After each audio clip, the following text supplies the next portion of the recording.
Good evening. I'd like to call to order the December 4th, 2017 Lake Washington School Board meeting. I'll entertain a motion to approve the December 4th agenda. So moved. Second. Moved by Director Liberty, seconded by Director Bleasner. All those in favor, please say aye. Aye. Aye. Aye. All those opposed, hearing none, motion carries. Okay, important stuff. So I believe we have some oaths of office to take.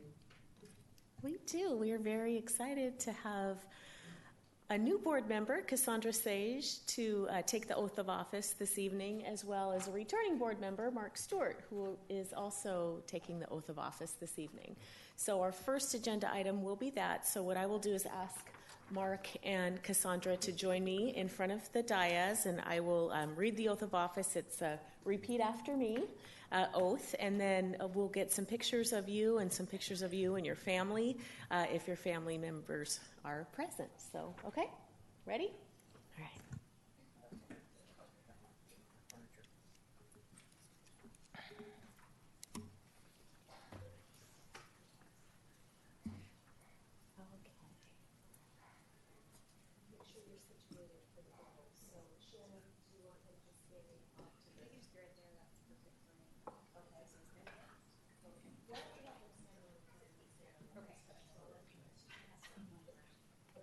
You don't want to be in the background? No, we do not.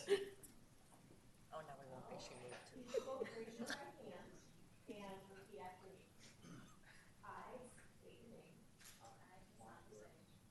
Do hereby solemnly swear. Do hereby solemnly swear. That I will support the Constitution of the United States.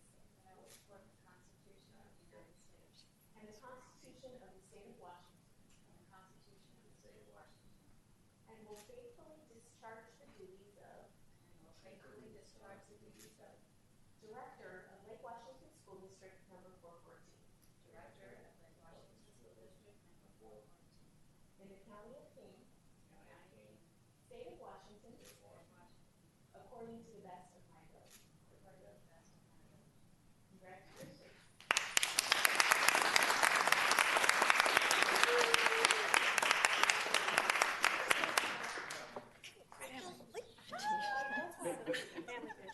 Family pictures. Okay. Family pictures. Sorry. Photos. Yeah. So, let's see. Are you related to me? Yes. Patrick? No. Patrick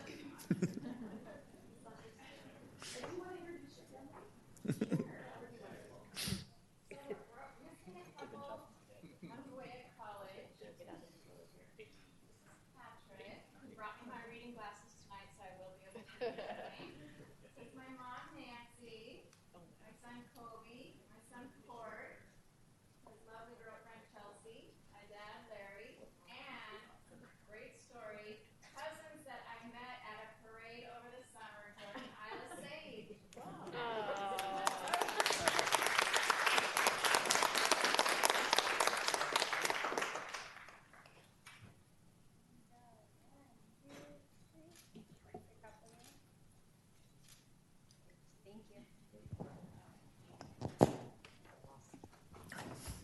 Mark, this is old hat for you, right? This is old hat for you. You already got the family picture? Yeah. Okay. All right. Well, fantastic. It's nice to have a full board again. And now we are on to the host school for the evening. I believe we have Nell Ballard-Jones from North Star. Yes. Welcome, Nell. Nell's here, principal at North Star Middle School, home of the Penguins. And we are excited to hear your host school presentation this evening. Thank you. Mr. Waddles is dressed up a little bit today. It's kind of chilly, even for Penguins. So North Star Middle School is on the Emerson High School campus in the Houghton neighborhood of Kirkland. The campus houses three very different choice schools: North Star, which we're here to talk about tonight, Emerson K-12, which is our district's parent partnership program, and Emerson High School, which is our district's alternative high school. There are three physical office spaces, one campus, and one principal. Who we are at North Star. North Star was one of the first choice schools started in the region, not only in the district, founded in 1981. by parents, teachers, and community members looking for, at that time, an alternative to the junior high experience. The founding families came out of Community School, which is on the ICS Community School campus.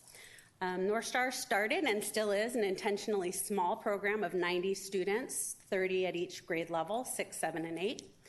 And we're a community school that is very active and supportive in our community and with the collaboration of our parent group, which is the North Star Advisory Committee. What we do and how we do it. We have multi-age thematic studies, highly engaging standards-based courses that are semester-long instead of year-long courses. So just by looking at the displays that we have here, behind you are Fantasy Island topographical maps that come from a foundational social studies class where students learn the basics of social, economic, political systems, and geography. And they do that in a semester-long class where they are building their own ideal nation and country throughout the semester. We are growth-focused, academic and social learning in rigorous classes. Our SBA and MSP scores are above both the district and state average.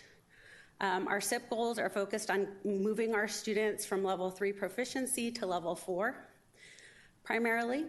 We really also focus on character development, responsibility, and accountability, and we do that through support group and advisory, which are 4 days a week, which I'll talk a little bit more about in a little while, and biannual conferences that are student-led with teacher advisors. So it's similar to an elementary model where students are having progress reports and check-ins with teachers and advisors, and we find that at a school that is purposefully small, it's really important to maintain those really strong relationships between school and home. We're also community connected. Again, the North Star Advisory Committee. We volunteer both as a school and as parents within our school community. We go on monthly field trips all over Western Washington and occasionally to Canada every couple years. And we have conference week at the end of each semester where we bring in community experts in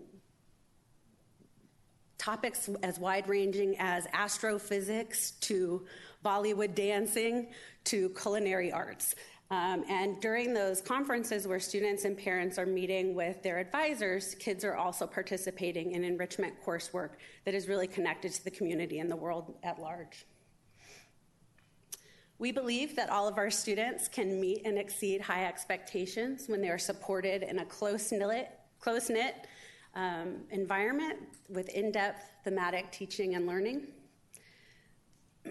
We believe that students can meet and exceed rigorous grade level standards in a creative school setting that focuses on academic excellence, service learning, social skills development, and personal responsibility.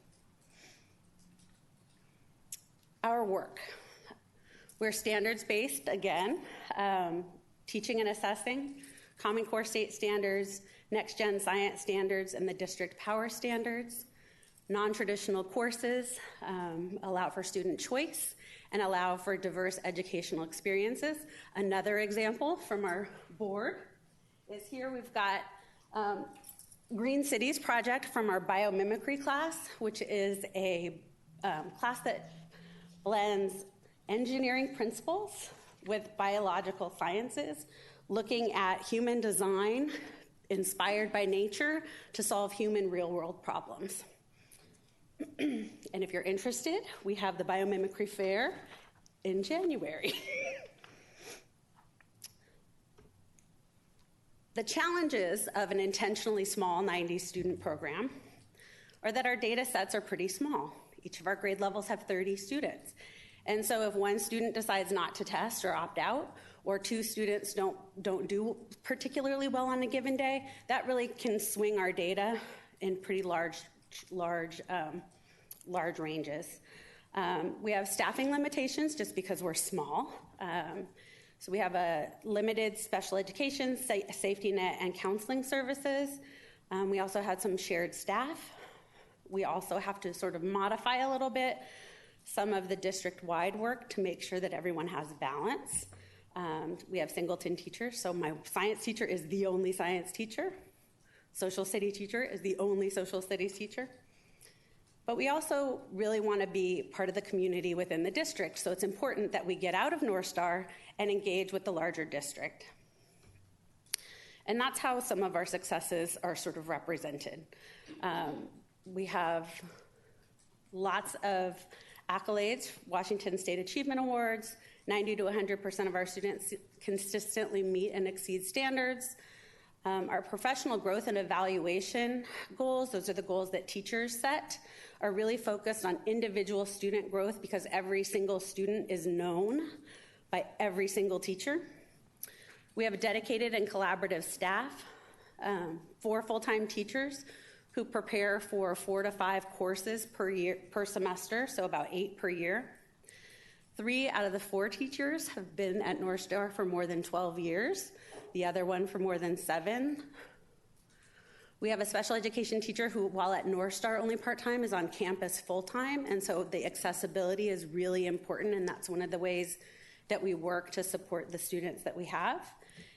And we offer a before-school safety net class for students who are struggling or needing a little additional help.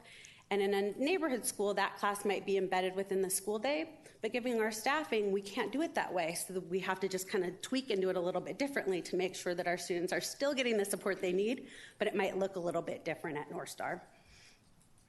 And finally, our connections with NAC, both resource support and time. The support group class that I mentioned earlier meets 4 days a week. Every single student and every single family is known and meets with school staff at least twice a year. And we partner with Youth Eastside Services for counseling on campus because we don't have a normal district counselor. And so again, it's really important that our kids have access to support that way. And the way that we do it is just a little bit differently. And we've been lucky to have the support of the district to allow us to do it in a slightly different way, but still getting kids the support that they need. What our data says. We're a high-achieving school. We have a really high attendance rate, one of the lowest discipline rates per capita, I guess, in the district and in the state, and a very low attrition rate. Usually when students come to us, they stay with us, just like with our staff. Why we're proud. Teacher leadership at a school that's as small as North Star.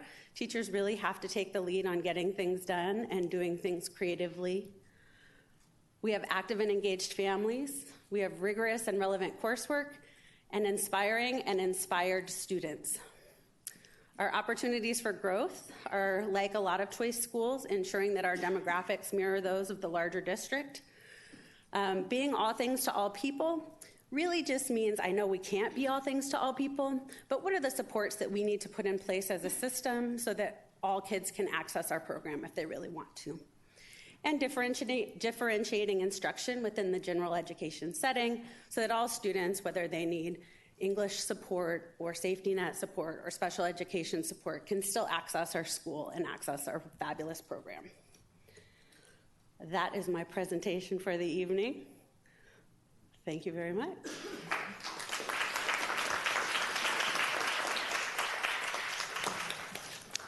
Fantastic. Thank you very much. Thank you. Could Thank I you ask so just one much, Nell. favor? Oh, Could you make sure to send the dates for your biomimicry engineering fair? Yes. That would be great. if you send those to me, Nell, and Diane, we'll make sure that that gets passed along to the board. Yes. Great. Yes, I will. Thank you. Have a good evening. Thank you. Fantastic. So now we're on to a fun event for the evening. We're on to the recognition of our National Merit semifinalists and commended scholars.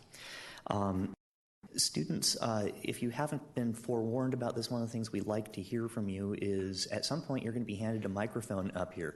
We'd like to know what you are thinking about studying in college, where you'd like to study in college, and 1 minute, as in short, but 1 minute short story about a teacher who made a real difference in your life. All right, with that, who are we starting Great. with? So we have two schools this evening, and we're going to begin with Tesla STEM High School. So Principal Cindy Duane is here, and Cindy's going to make her way up to the front.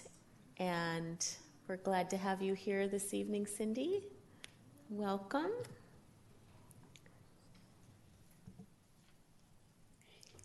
Thanks for having us here this evening. And Nell, what a great school. What a great presentation. Thank you. Just a few words about the National Merit Scholarship Program. So this program is a United States academic scholarship competition, and it's for recognition and university scholarships, and it's administered by the National Merit Scholarship Corporation. The program began back in 1955.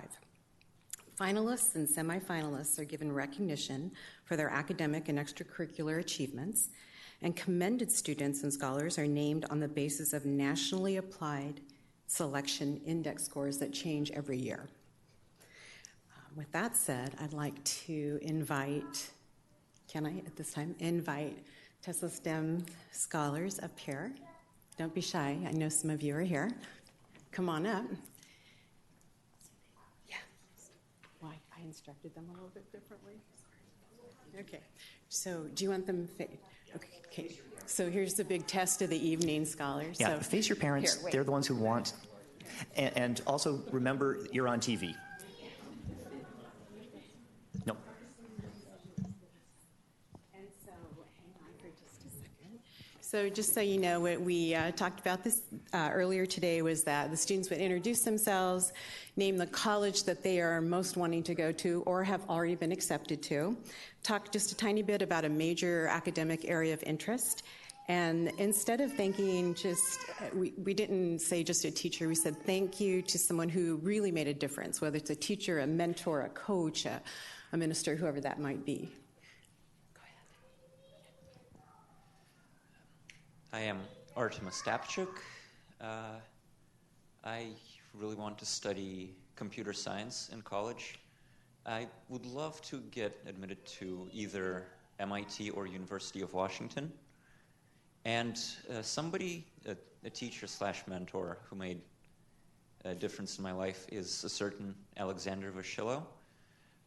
He isn't a teacher from any of my schools, but he teaches a math circle that I go to, which kept up my interest in math and computer science throughout the years. Hi, I'm Christina Goto. A college that I'm interested in is University of Southern California, and I'm interested in studying bioengineering and political science.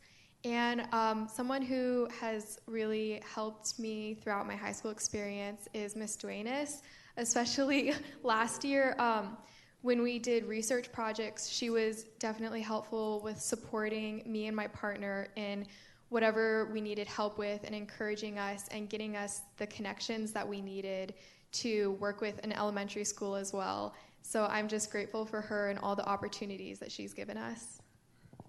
Hi, I'm Vaishnavi Fadnis. I would like to major in either molecular biology or biochemistry in college, and I would like to attend Johns Hopkins University. And one teacher who I think has really made a difference in my life is Miss Allender.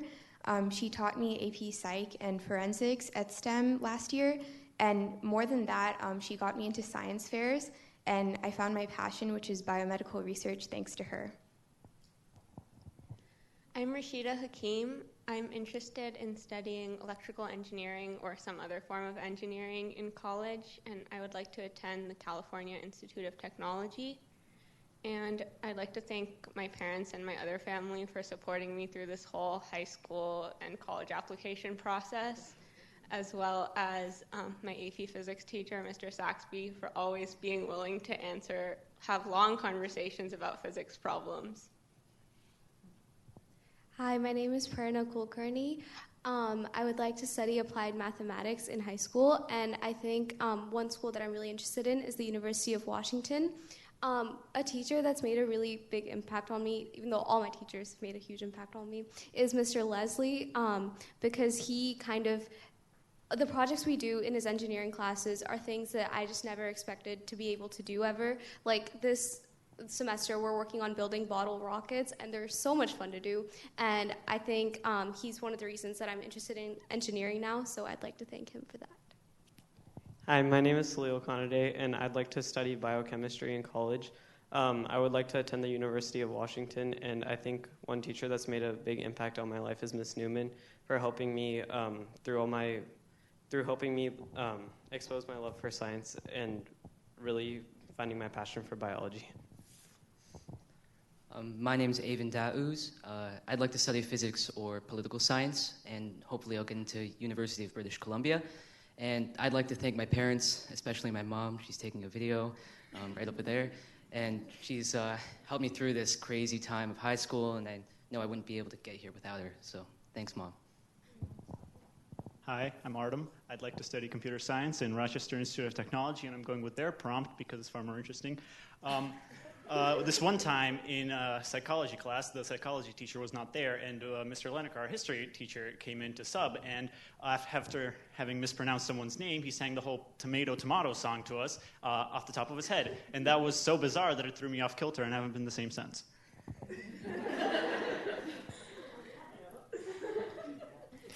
All right, now hold still, and parents, if you want to take pictures of them, kids, go ahead and step back where the light's a little bit better behind the podium, and get closer to each other. Step back towards us. There we go. Yeah. And parents, come on up, and there you go. You can stand behind the podium and look important. There we go. Perfect. Very nice.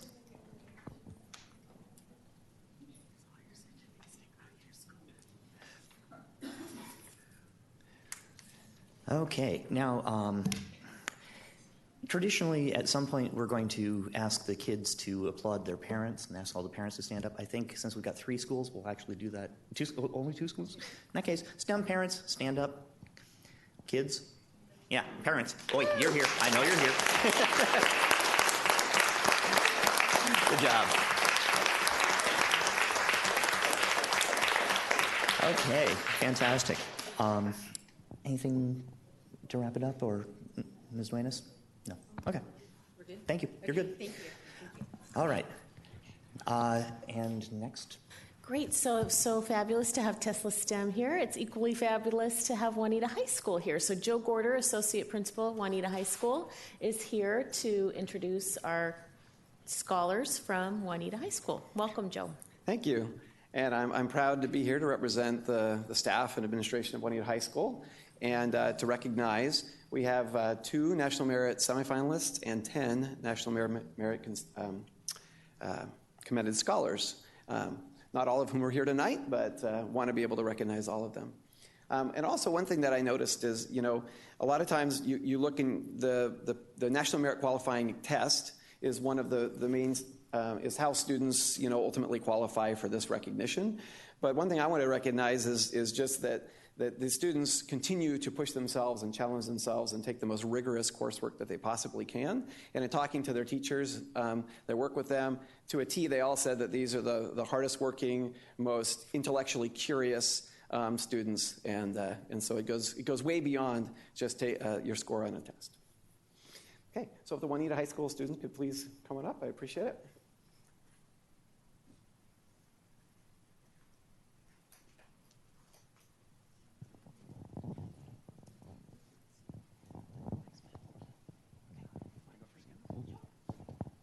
Hello, my name is Kendall, and I'm in the Cambridge program at Juanita High School.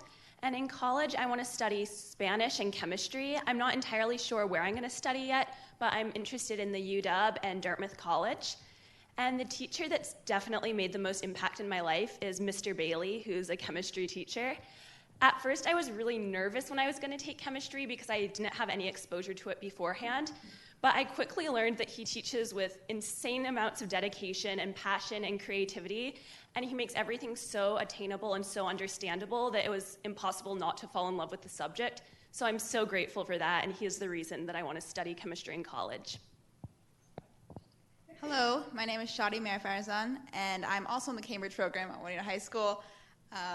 And I hope in college to study applied and computational mathematics with perhaps an emphasis on economics and international relations. A school that I perhaps want to attend, who knows yet, but Stanford University or University of Southern California, and a teacher or more like a mentor who's been really important to my high school experience is Miss Meg Lewis. She's the coordinator for the Cambridge program at Juanita High School, and not only is she the reason why this program that has absolutely changed my life exists, but she's the reason that all the teachers there, who I consider equally influential, exist. And she is a constant present mentor who comes to visit us every single day, at least it feels like that, making sure that we're all prepared for college, making sure that we're all happy in our classes, and just making sure that we're happy and healthy people, which I think is the most important part when you're applying to God knows how many colleges. So thank you, Ms. Lewis. Hi, I'm Madeline Calantis. I'm also in the Cambridge program at Juanita. I hope to study linguistics in college, and I hope to attend Pomona College. One teacher who's made a big difference in my education has been Miss Alexandra Leal. She's been my Spanish teacher for 3 years now. Not only has she done an excellent job in immersing me in the Spanish language, of course, but also the Spanish culture through teaching us Spanish TV shows and articles and lectures and essays and things like that. And she's truly fostered in me the love for language that I hope to pursue in the future. Hi, my name is Rachel Wakama. I'm not in the Cambridge program, but I've heard wonderful things about it. I hope to study health and society in college, and I'm really looking at the Wellesley College in Massachusetts. And one teacher who's really had a huge impact on me is at Juanita High School, we have a STEM program, and my STEM global health teacher has been really influential in helping me to see medicine from so many different angles. And we do tons of discussions in that class. We read a ton of books. And we were talking one time, I can't quite remember what about, but it had to do a lot with medical research and the ethics that go into it. And I raised my hand and I said to her, I think in this world, we're moving really fast in this day and age, and we're making so many new things, but I think it's really important to make sure that our morals catch up with us. And she looked me dead in the eye and she said, we must put that on a bumper sticker. And that support and that openness has just always been with me throughout the entire time that she's been teaching me and supporting me, and I really do appreciate that.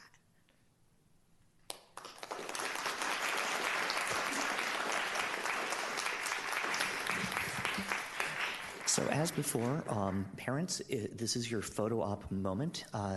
Ladies, if you just take 3 steps backwards towards us so you're in the light. And any parents who, parents will be parents.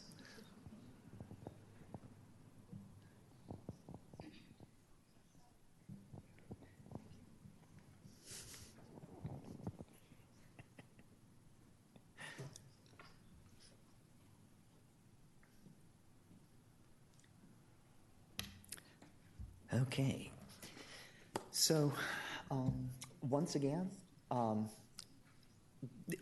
were all of our parents standing? Or did some of them not get up and take pictures? Because the parents of these kids, up.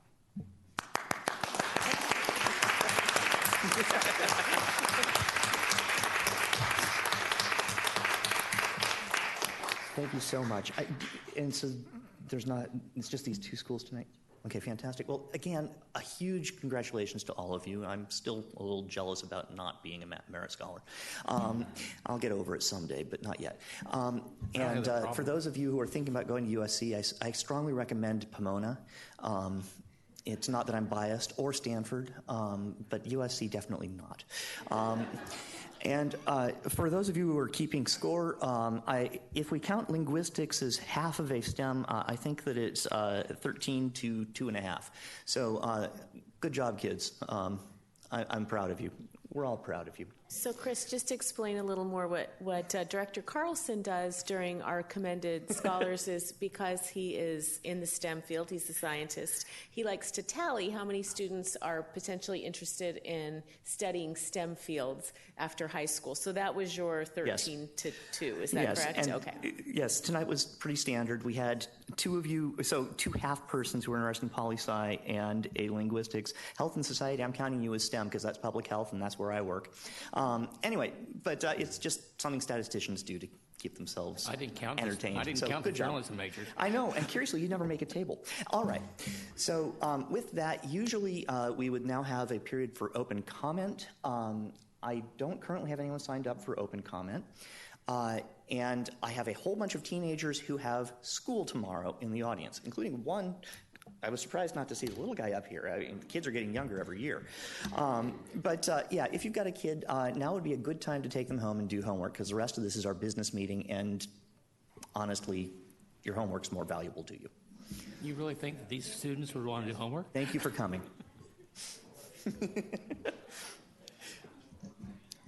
All right, so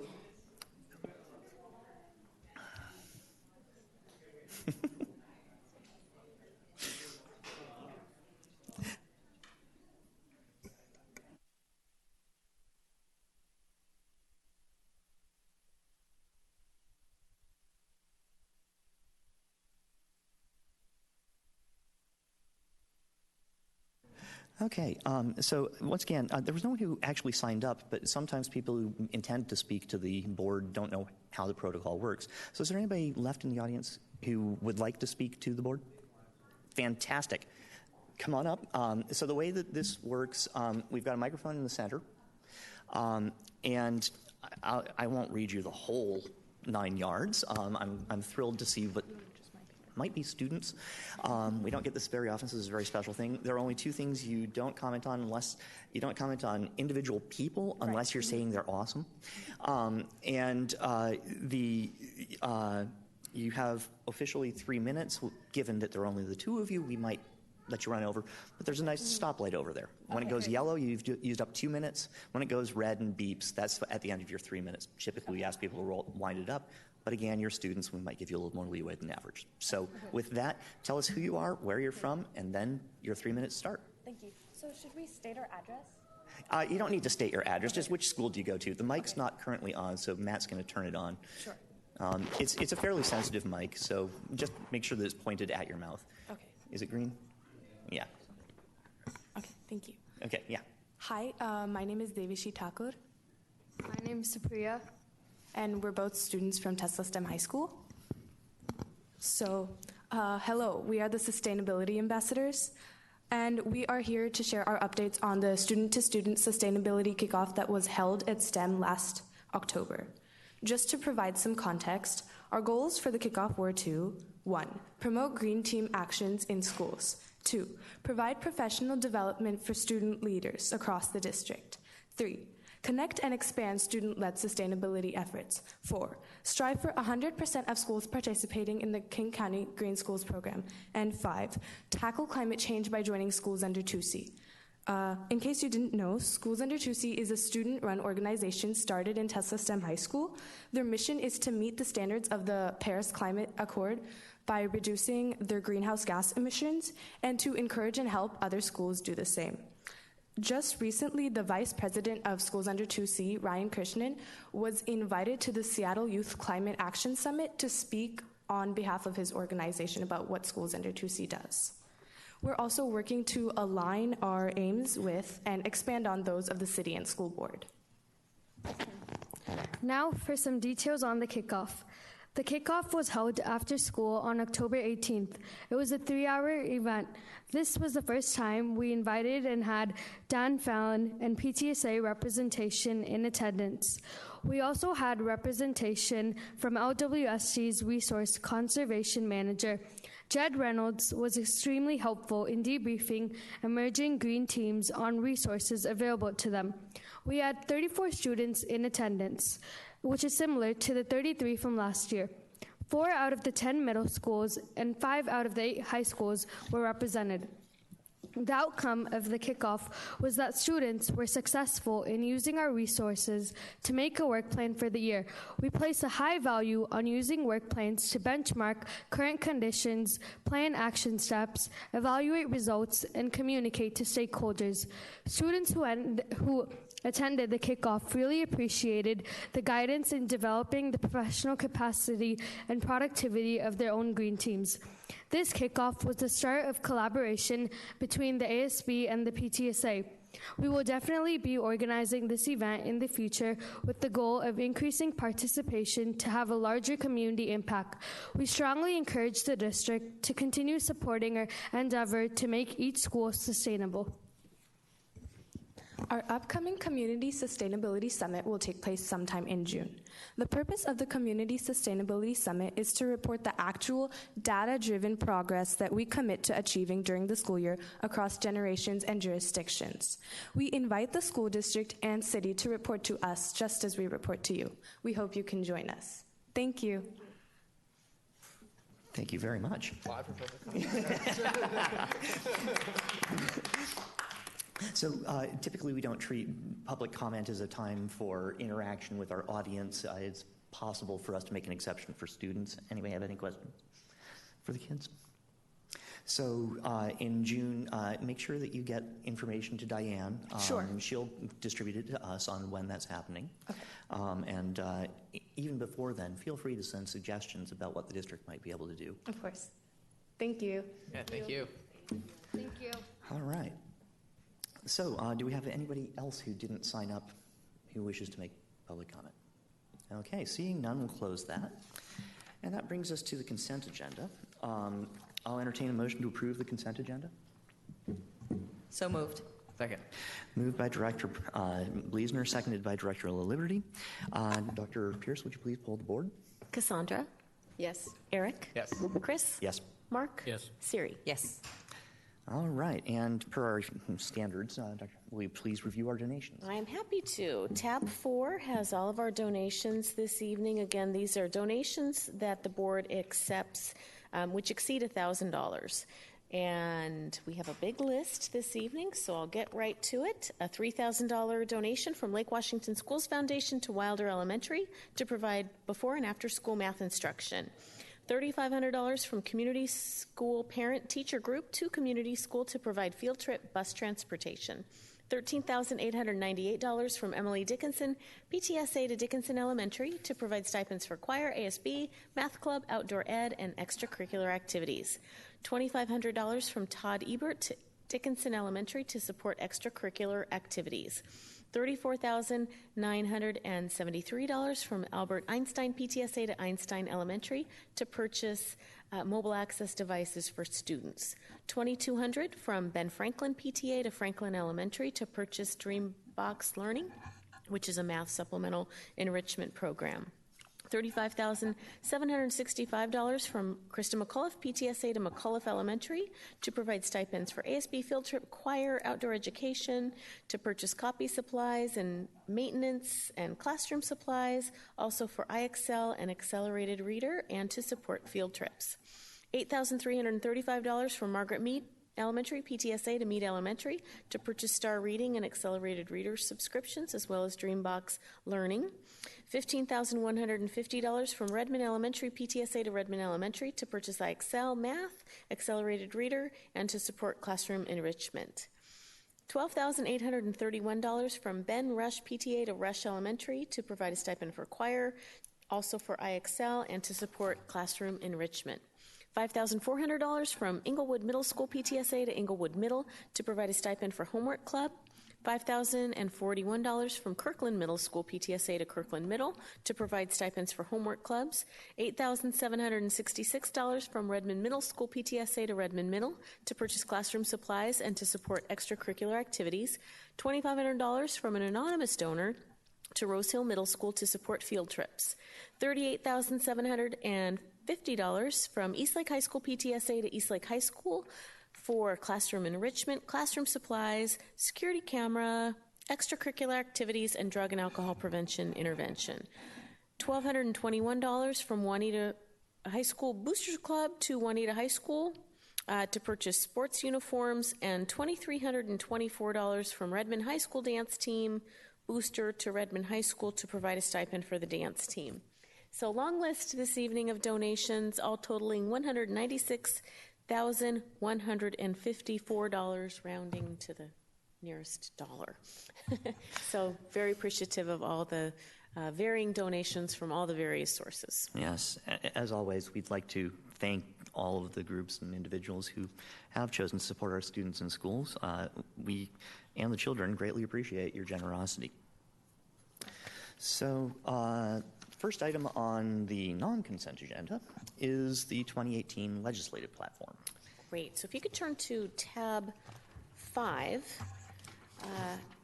The situation to present is that beginning for the first time, it was in November 2014, the board adopted a legislative platform formally that addressed district priorities and positions on key legislative issues.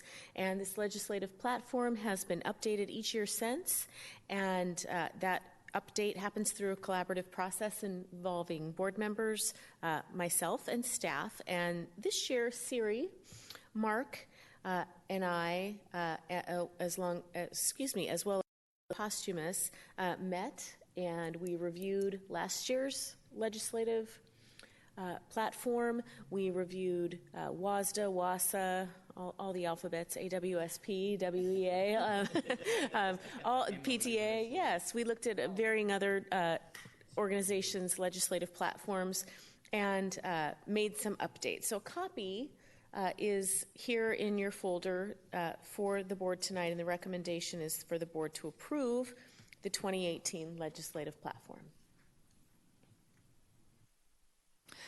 So with that, you've got a copy of the platform in front of you. Siri? I move to approve the legislative platform. Second. Great. The platform is now open for discussion.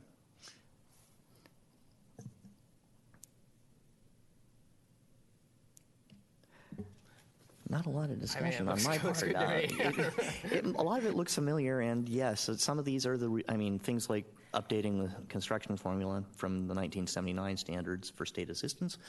It's time. Well, and there's been movement on it. Yeah. So, okay. But it just hasn't gotten there. Made it as far as it can go, so we can continue doing it. Glacial. Yeah.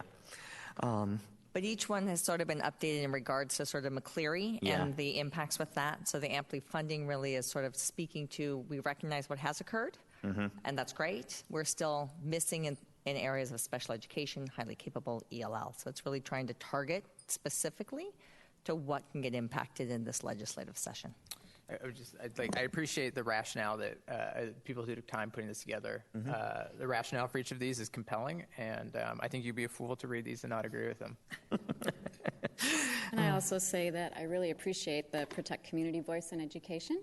I think that's very important, and we don't necessarily hear a lot about that. It's a perennial challenge. Yeah, and with regard to the McCleary decision, it's sort of being implemented in parts, so it's not over by any stretch of the imagination. Therefore, these components are still on the table for discussion. Well, we felt it was important really to address the points that they haven't come through yet on. Yeah. The idea that they've done a good job to one degree, but let's not stop there. Yeah. Because there are students that still need their assistance and deserve it. Yes. As part of basic education. Okay. I have no other questions. Anyone else? Again, thank you guys. This is this makes me very happy. It's concise. It's one page. It fits my attention span.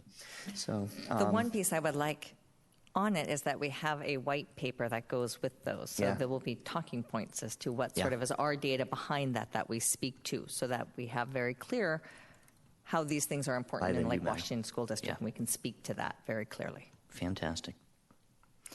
All right. So do we have to? Do we have to vote on it? We do. Okay. Sorry, I lost my place in the. Okay. There's a motion on the table. All those in favor? Aye. Aye. Aye. Hearing none opposed, motion passes. So we have a 2018 legislative platform. This is a short session, or is this a long session? I'm sorry. This is the short one. Okay, so it'll be until they extend it.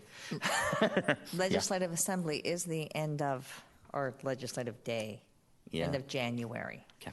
So please attend. All right. And let's see, our second item is approval of the monitoring report on math.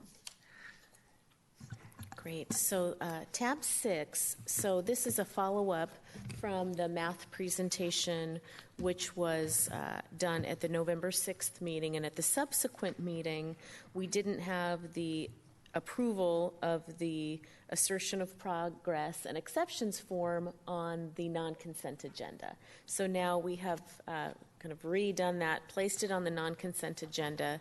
The assertion of progress and exceptions form is here in your folder.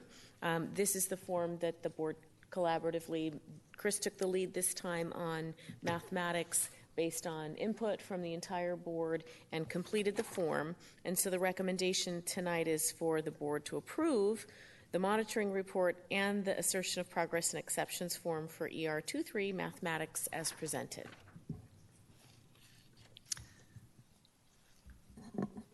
So before we discuss, I'll hear a motion to approve. So moved. Great.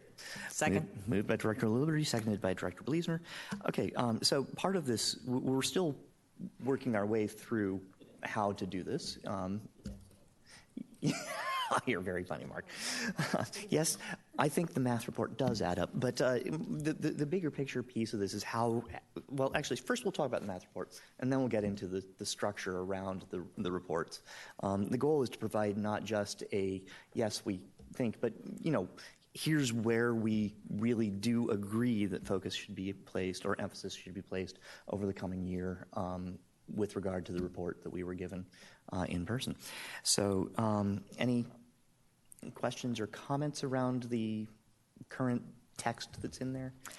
I had sent some comments prior. I don't know if those were ever incorporated in. My if you impression sent them is to not. me, they haven't been incorporated Okay. in simply because I didn't forward an update on this. And so for the purpose of a useful example, what were the comments? The biggies. I will. Yeah, you'll find them. The big. Yeah. At the end, when you deal with the feedback and indicators, so when we sort of speak to that component, there were a few places that I would like us to consider new indicators because we're missing information in which to be able to make solid evaluation of what's going on. One of those I would say is missing algebra and algebra completion, either by 9th grade or 8th grade, one of the two. There we go. So that we can look, as that's a foundational math, and that's sort of a key step going forward. The other is the long term, which is the remedial in college. What's the need in which to take a remedial course for math? And so that's sort of a long-term piece to be able to look at as to how it plays out that way. So that's sort of some of the pieces that I'd like to consider, those new indicators. They wouldn't go on this time. It'd be for the next time around, but as a piece to look at. So for long-term remediation, that has been a part of something we get from the state, but is that something we get annually? Typically, we provide college remediation rates as part of ER1.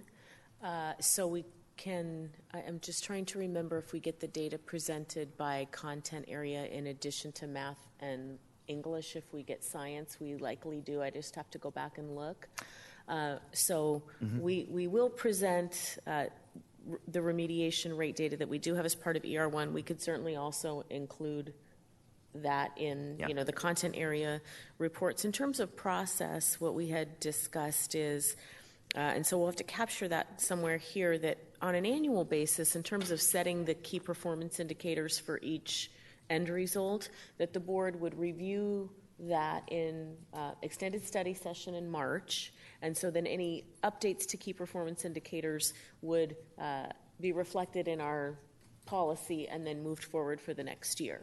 So that'd be great. Just another note, there are some things that we've, like you'll see tonight in the science report, there's some presentation modifications that we're able to do just in terms of how we're presenting the data, take some of that feedback in terms of number size and those kind of things, and incorporate that into tonight's presentation. So those little modifications we try to do kind of ongoing along the way, but the bigger things like shifting of or adding an indicator would come in for the following year.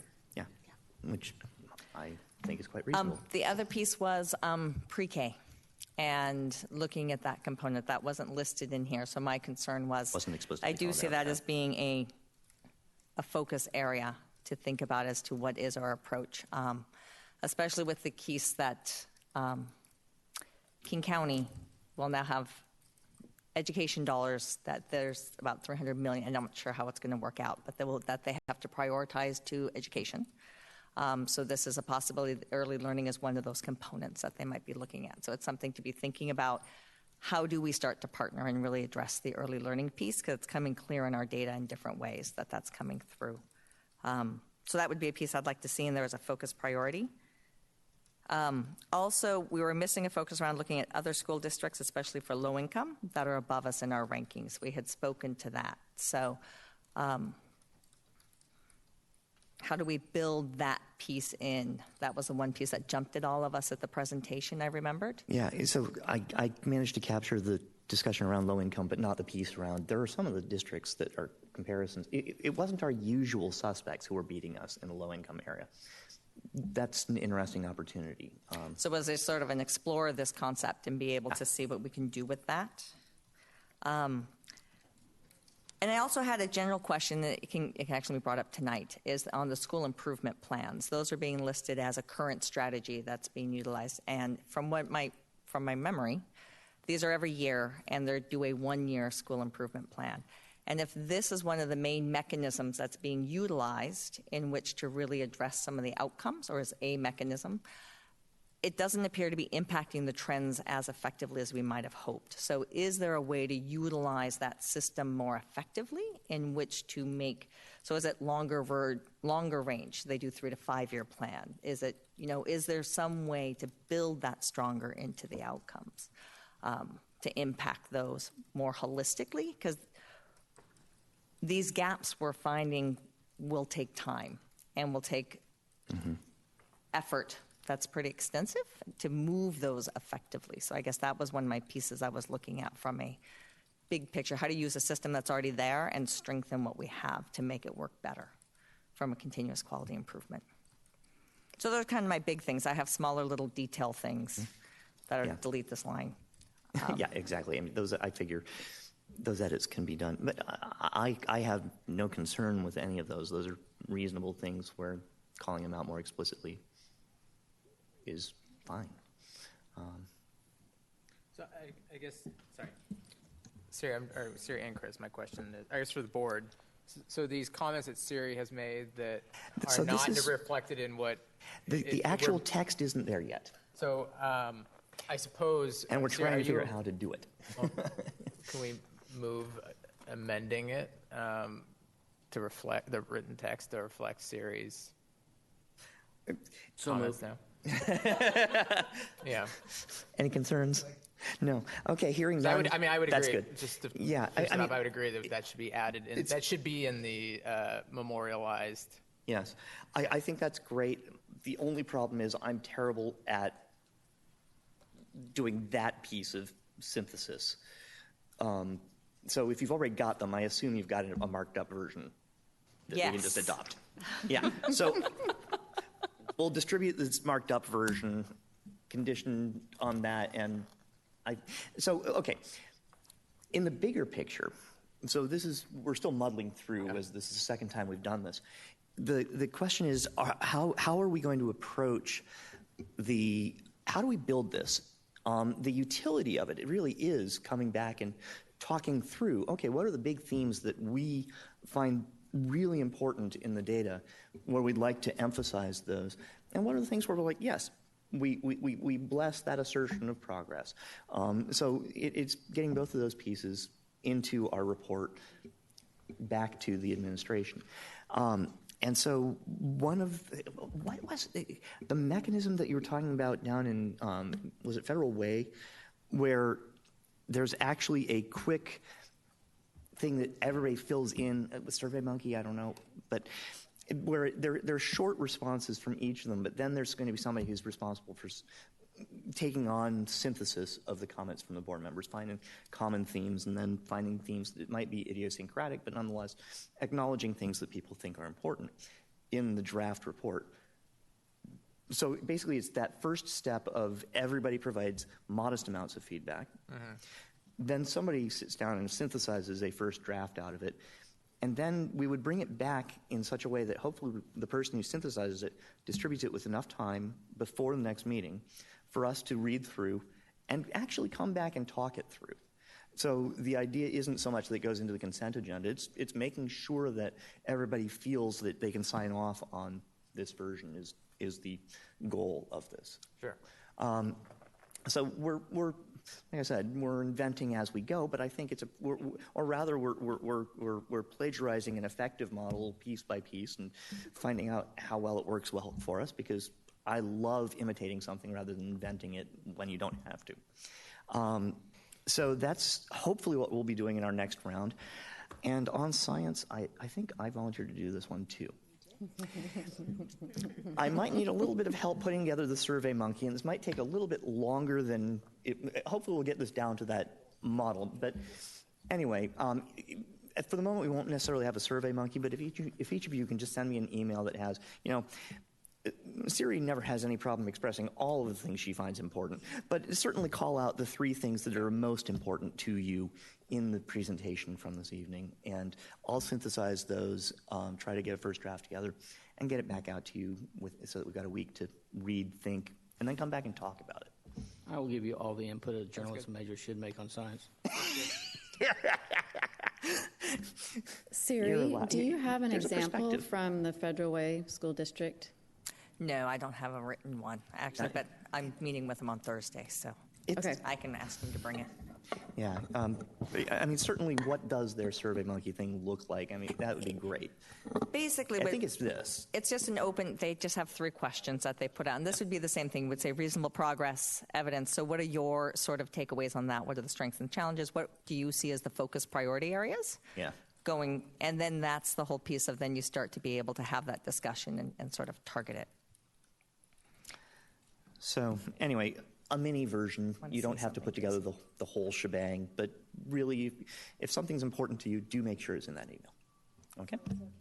To ask my son, who is an applied mathematics and computer science major, what he thinks You're perfectly welcome to ask him what it should look like, but I hate to say that those applied math majors are almost as bad as the theoretical mathematicians. I'm sorry, high school math isn't necessarily applied math well, it should be applied math, but it's different than their applied math. What I would say is part of the key is going back and looking at what were we saying we were trying to evaluate in the sense, and that's for science or math. So we do have that stated at the beginning. What were the targets we were putting forward that we wanted to be able to look at? And then what are the indicators we're utilizing? And then how well is this meeting those goals?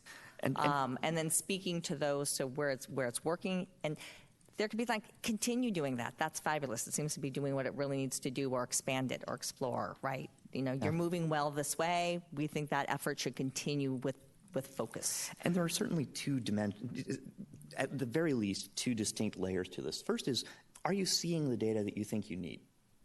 I mean, that's something where just asking about the presentation, or are you seeing it in a format that's useful? If you can see some other way that's more useful to you, let's call it out, because we can work with the administration to improve how it's communicated to us.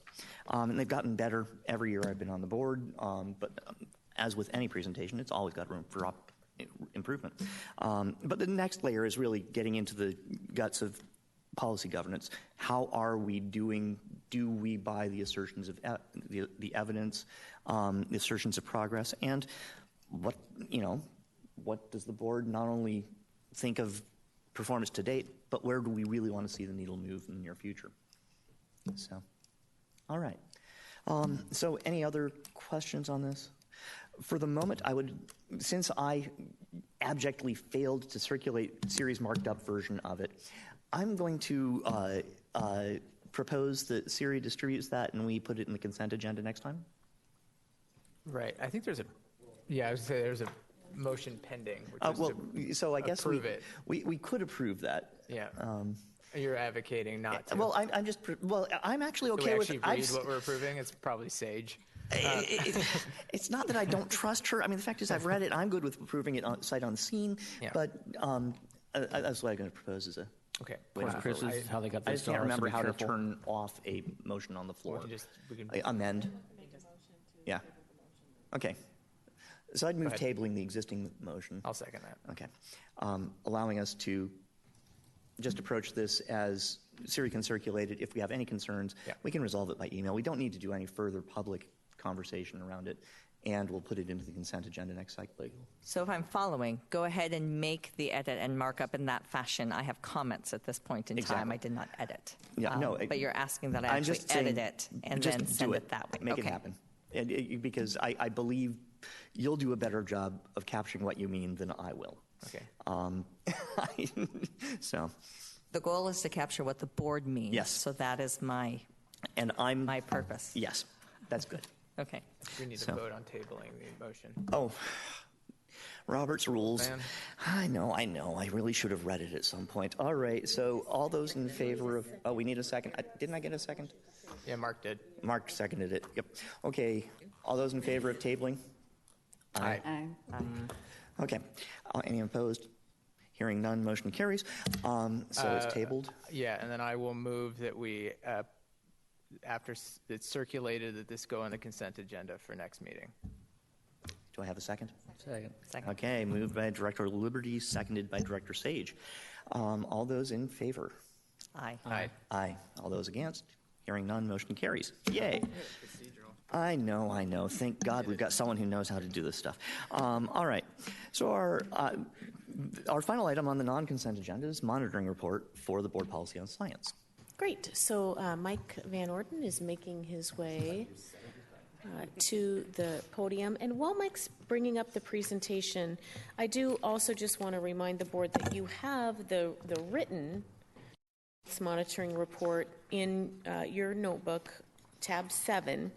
And so we don't necessarily incorporate all of this into the PowerPoint version, but the written report does have what are the established key performance indicators for science. So these are the ones that the board agreed upon in March as we revised our ER reporting structure. And then the larger overall targets, remember, are threefold, that we're looking for 95% of our students to meet all established indicators. So we've got the indicators and then the targets. So I should be clearer. We agreed on the indicators and the targets. So the target's threefold. 95% of students meeting all established indicators. The student performance is comparable to student performance in comparable Washington State districts, which we've defined to date as districts over 6,500, and that student performance is improving. So those are the three big things that we are looking at. And if you remember, part of the conversation was, although we only have, and you can see from your written report, certain areas of indicators where students are meeting that 95 target, we're looking at all three of those together, and all three of those together are what's informing whether reasonable progress is being made. And that really is a discussion point and decision amongst the board based on how close are we to the 95%, our students to the 95%, how much progress is being made, and how are we doing when compared to other districts. So those are the three things. And just for the benefit of anyone who's watching who doesn't have the written report in front of them, that's kind of the construct around our ER report. So tonight's about science. We're going to lead with a little just reminder about what our science program is, and then we'll get into the actual data of the monitoring report. So, Mike, I'll have you just go ahead to the standards here in terms of what are our science programs. So we'll talk a little bit about that, and then we'll get into the actual assertion of progress. All right. Well, thanks for the opportunity to share our progress in science.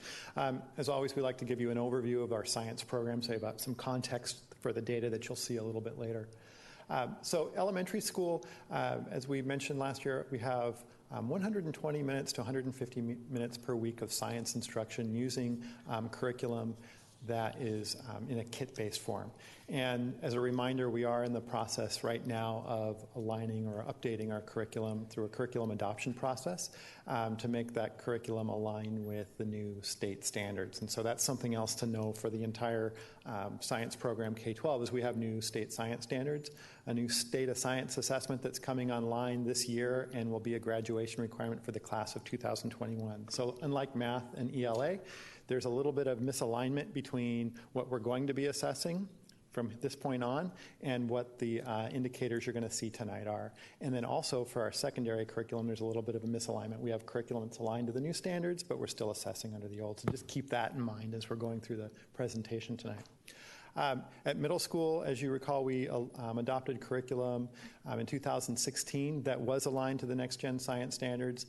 It's a 6, 7, 8 curriculum that incorporates physical, earth, and life science standards, and that's really, again, tightly aligned with the new state assessment that we'll see this year. And then in high school, the year before that, we adopted curriculum for our core classes that most of our students take, which are biology, chemistry, physics, and physical science with earth. And so, again, that curriculum's aligned with the new state standards that will come online this year. So that's our overall science program. What we want to do now, again, is look at performance indicators. And again, knowing these are performance indicators aligned to the older state standards, there'll be new ones coming online. So overall, as we look at how our students are doing, even with new curriculum at the secondary level that's matched up to the new standards, we would make an assertion that we're making reasonable progress overall. But we do, as in ELA and math, have exceptions based on specific student groups. And those are ELL, special education, and some of our minority groups. And then we also have no grade level that's really yet met that 95% at or above target in science, though we are meeting that for credit requirements. So going with that assertion, we're performing in 5th and 8th grade in the top 2 of or largest districts in the state. Biology, EOC, we're in that top tier as well. And remember, that was a graduation requirement that's no longer a graduation requirement, but it's still, we're up there in the top districts. And as with the other areas, we have more students earning full science credit. And so that's a reflection, remember, of the courses that we offer being more than an on-demand assessment, but incorporating a lot of different elements, both in terms of content, knowledge, and skills. And so we are seeing, over time, more students in all of our groups earning more credit in science, which is a good thing. They're on track for graduation. So now we talk about exceptions by the groups that we mentioned, starting with special education. As in our other areas, we see we're in that 6th to 12th ranked for our districts in each of the grade levels, so grade 5, 8, and 10. We are seeing that particularly in grade 5 and 8, a little bit lower, but in grade 10, we're kind of in that top tier. At the same time, we do see performance gaps for our students who have IEPs. And remember, IEPs in special education are related to 13 different qualifying categories. Science is not one of those. And so that's something to keep in mind. And I think the board has expressed interest in thinking about how different groups of students that have IEPs might be performing. But again, this is all students with IEPs that take the assessments. And so, again, we see gaps in all grade levels, 5, 8, and 10. And we also see gaps for our cohort group for the class of 2019. So over time, even though that gap is closing somewhat, there's still a significant gap there. And as I mentioned, the class of 2019, we have a gap over time. We had a little dip in 8th grade, and so even though there's a slight performance increase from 63 to 69% over time for that group, there's a 28% gap. We also think that uptick in grade 10 is partly a reflection of the fact the assessment's graduation requirements. Kids take it a little bit more seriously. So we do, in most of our groups, see a slight uptick from grade 8 to grade 10 because kids are thinking, I need this for graduation. So in science, when we think about our approach, particularly as we transition to new standards, Whereas in ELA and math, we had these very targeted, specific interventions. What we're looking at right now for science is to make sure that every kid really has access to core science instruction. And so that's a function of the amount of time they spend in science, whether they're being pulled out in elementary for other areas, whether they're getting access to general education and special education science classes. And so, or getting access to general education if they're in special education.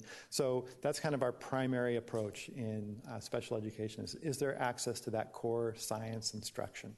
At the same time, we're looking at, we'll probably have a need in the coming years as we get the data around the new science assessment to say, what are we going to do for kids who are falling behind or who are struggling with science concepts? Some of that comes through things like our credit recovery at the secondary level, but also looking at earlier grades. How do we go in and intervene when a kid needs some help? And sometimes that might be a function of their science knowledge, but sometimes it's a function, particularly in the younger years, of their reading ability, vocabulary, access to a range of experiences in science. And so as we look at kind of a multi-tiered system of supports that we're working on as a district, science should fit within that framework.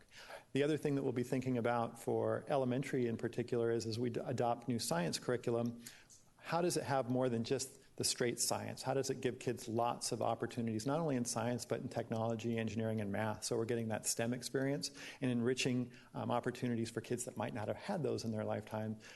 So we're looking at building that into the curriculum as well as during the school day. Again, that's all kind of that basic core tiered instruction with some additional support through our MTSS. Next, we look at English language learners. Again, performing in the top tier of districts in the state. Remember, there's a whole series of districts underneath this, so this is doesn't reflect all 49. So we're ranked up in the top in grades 5, 8, and 10. But as we've said in our other presentations, we do see gaps. However, with students who have exited the program, they are performing close to or just a little bit below their peers who have not been in the ELL program.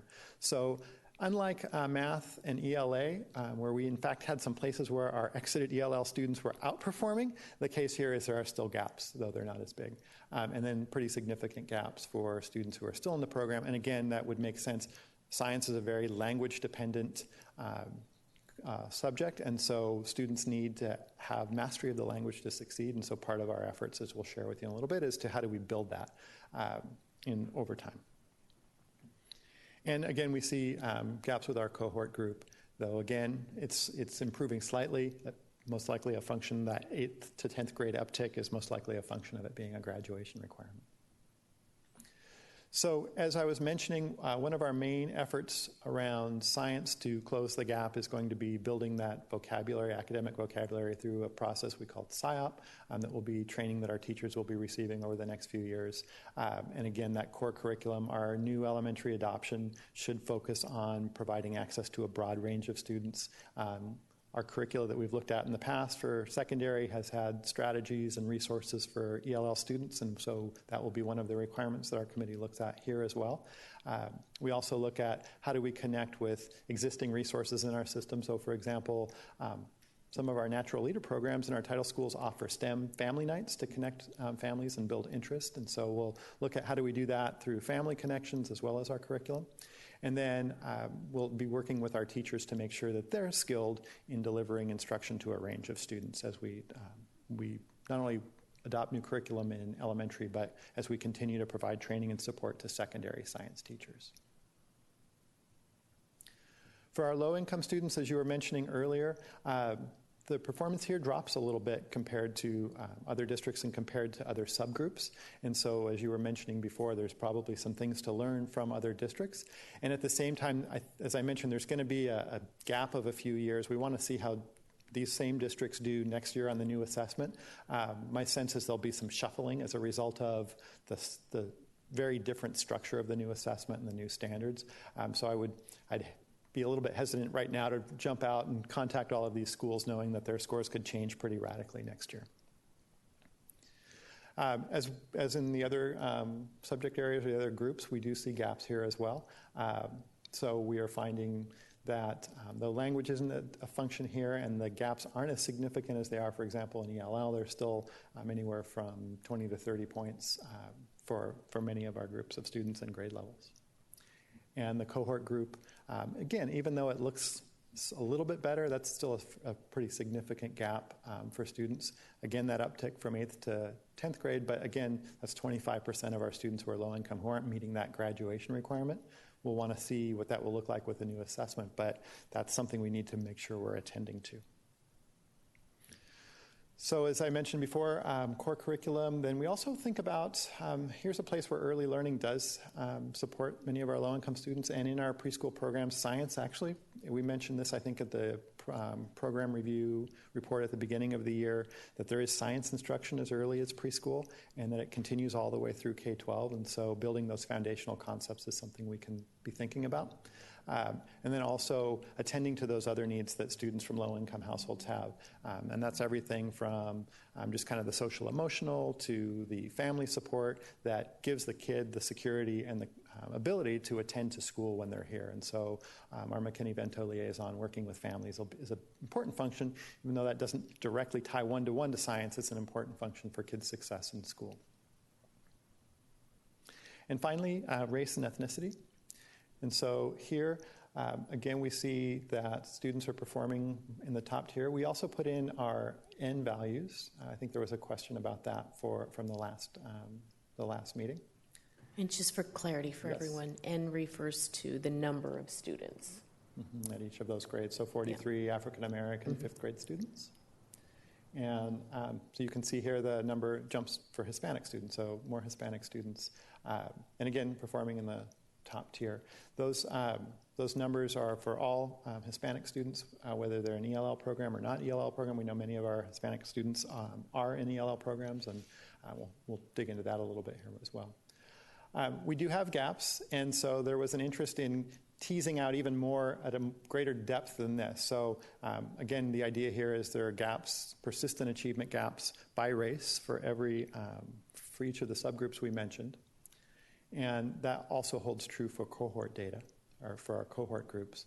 What we did next, though, is we started to dig deeper into this, and so I think this is where you'll be most interested. And this is what Tracy was saying about it being data that's in the presentation but not in the report. Right, so based on the dialogue the board had with respect to math and understanding, especially as we're looking at race and the achievement of students, how does income factor into the data? How does language factor into the data? So this time around, this is a display that you haven't seen in previous reports. We built a little bit of a different look at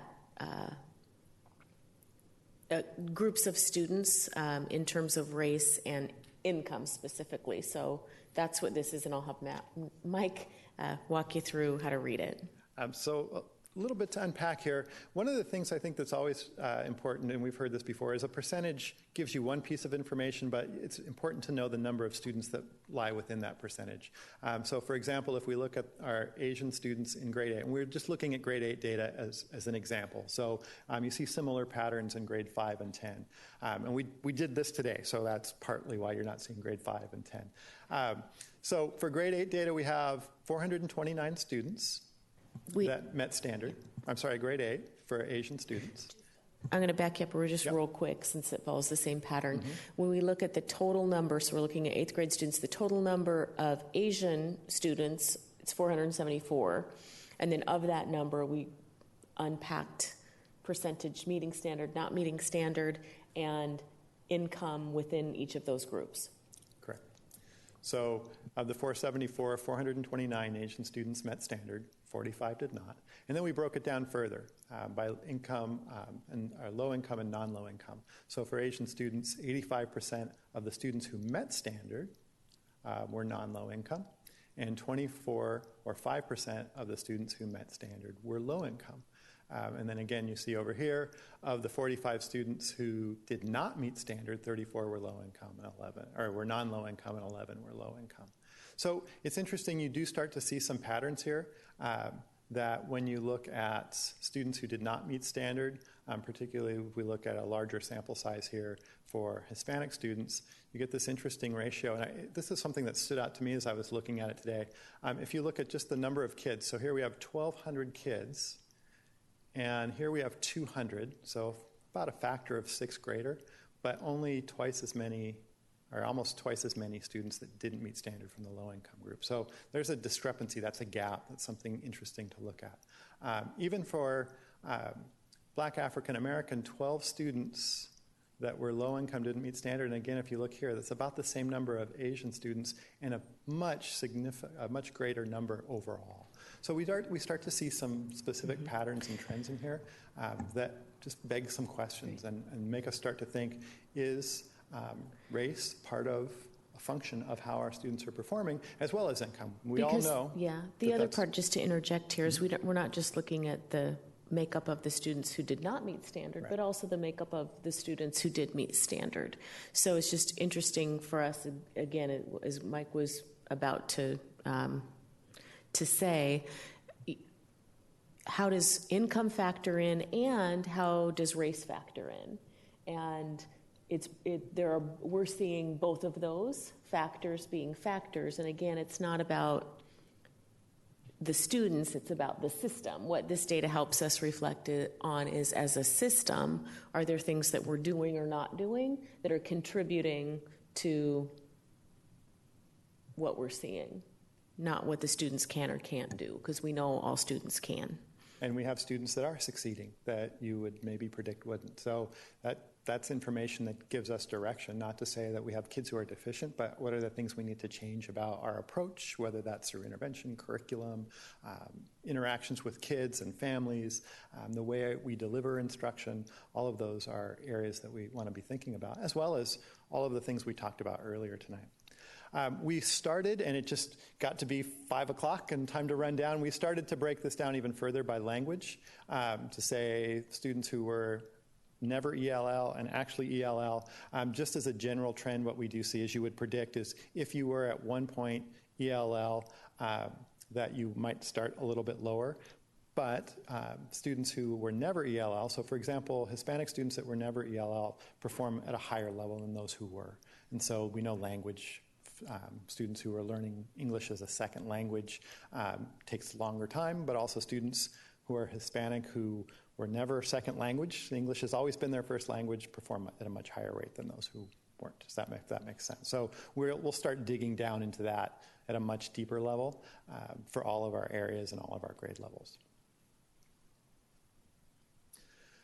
So here again, we're looking at access to core instruction. We're also thinking about culturally relevant curriculum and instruction. And so if we do go with that assumption that, yes, income, yes, all of these other factors influence how students succeed at school, but also race is a factor in there, then we need to be thinking about how we address and relate to kids and how our curriculum and our instruction and our approaches relate to kids.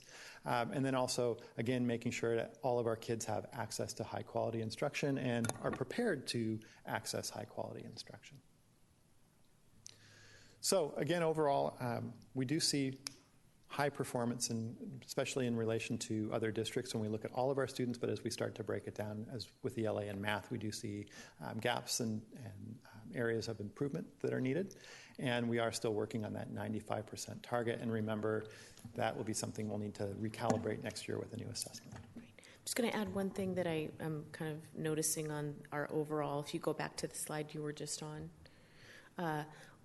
what we have called out one of the performance targets now based on board feedback in terms of how do we have any groups meeting the 95, and we haven't really called out on here the other two targets in terms of how many of the indicators, how many groups do we have that are growing, so do we have student performances improving, and where are we, comparable in at least, especially kind of if we're in the top 3 districts in terms of performance in the state or something. We have that not on here, but it is found on the color-coded sheet in the written report. So while we don't have, for example, just to call it out, any groups meeting the 95% on the state assessment, when we look at the all-student group for 5th grade, they're at 86.7%, and we're ranked 2. Or for 8th grade science, we're 86%, we're ranked 2, and it's a 3.2% growth. So I just share that just because I think it's There's a part of what gets shared in the presentation. There's a piece of the picture that we haven't, and we might want to think about moving forward. It's just occurring to me now. Kind of starting with the color-coded key. So we're looking at all of those targets, if that's making sense. Anyway, it's just a reflection. The other thing is just in terms of process, again, for everybody's benefit, how we're trying to structure this is we give the presentation, and then this part now is time for board observation, individual board member comments. If you have a clarifying question, I think we'll try to answer the question. If it's more of a rhetorical question or I wonder, we'll just capture it and we won't try to get into the dialogue of it because, again, since this is individual board member comments, we won't get into all of that. We'll just let the board talk. We'll capture it. Diane is capturing what the board members are saying. Then those individual board member comments go to Chris this time, and then Chris will synthesize and do what he's going to do for the assertion in progress reporting form that'll come back at the next meeting for next steps. So just to say that I think last time we were reflecting, last time we were kind of getting into dialogue or trying to answer questions the board was posing during the individual board member comment piece. And what we should really be doing is saving that until it's the board consensus of here's what we believe about we would have that more at the following meeting, if I'm making sense, after it's reflective of the board consensus. But not to say we can't answer individual questions. It's just that we were kind of we were doing maybe too much talking when it was time for board comments. So with that, I will stop talking and let the board make comments.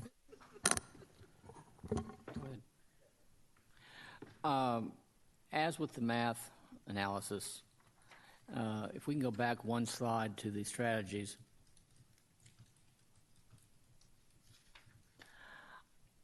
We're very good at doing the whats, the numbers, the percentages, the gains, the losses, whatever. But I'm still not, I don't see, and I think to really move the needle, especially on the gap areas, we need to really dig into the whys, and we're not. And I think that's, no matter what if you have strategies to close the gaps and only based on the whats, and you don't address the whys, you're never going to close those gaps. I don't care what the topic is, whether it's science, math education, or immunization. I don't care. Doesn't matter. Point is, we've got to address the whys in here. And one of the things I think we might want to look at that would help, especially on a different plane here, as we're looking at curriculum adoption, especially for the ELL students, but maybe also the low income, and for that matter, those of us who are science challenged. I think we also need to look at the science writing aspect, because I think as I've observed this various science classes that I've sat through at the high schools, writing is really pushed to the side. And we have the English teachers who teach writing very well. We have science teachers who teach science very well, but never the twain shall meet. And that's perhaps where, if you had more emphasis on being able to explain the concept as a student and being able to write about the concept, perhaps you might bridge some of those gaps, especially with the ELL students, because you'd be talking to them on more of a conversational level. And to be quite frank, any student that isn't really a science as their top priority, I think that when you put it into context and you help them write about it, explain it, then it becomes real to them. Otherwise, they're just memorizing names, dots, figures, whatever. You see where I'm going?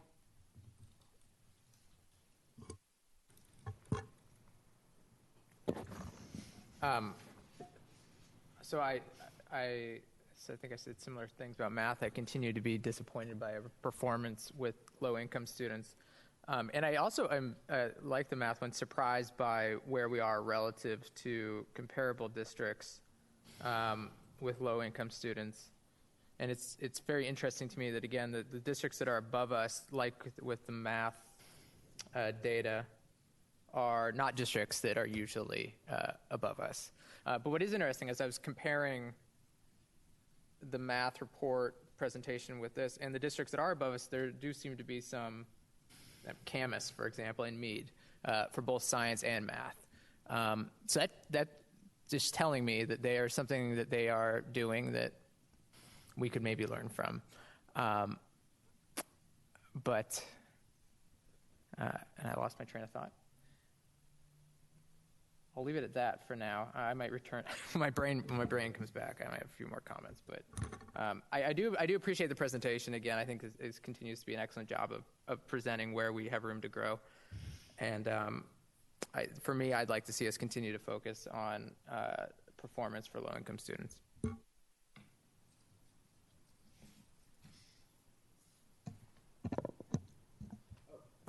Sorry, I'm going to keep going because I just remembered what I was going to say. I would like to see. I know it's hard. We probably compile this presentation and this data right before, days before, at least the comparable data, maybe days before the meeting. To the extent there is time to, as part of the report, reach out to these comparable districts to see if there is anything that can be learned from it in advance of the presentation. I would be interested in having that be part of it. I don't know if if that's possible, given the timeline that we have for preparing these and presenting to the board. But if that's possible to add that to the presentation, I would be interested in knowing. That might explain the why. By talking to them to see what they're doing differently. You're looking at me askance. No, Okay. It could be something I could see that after the discussion has taken place, if that becomes a focus priority, that we say, you know what, we think it would be really great to go explore here and learn more about what is happening in this. Prior might be a little difficult because there can be so many things that come up that where is that priority, and being able to provide that direction might be more beneficial. I agree with Siri. But I think it's a valuable point that we should be paying attention to what's happening. I just had a question about the natural leaders.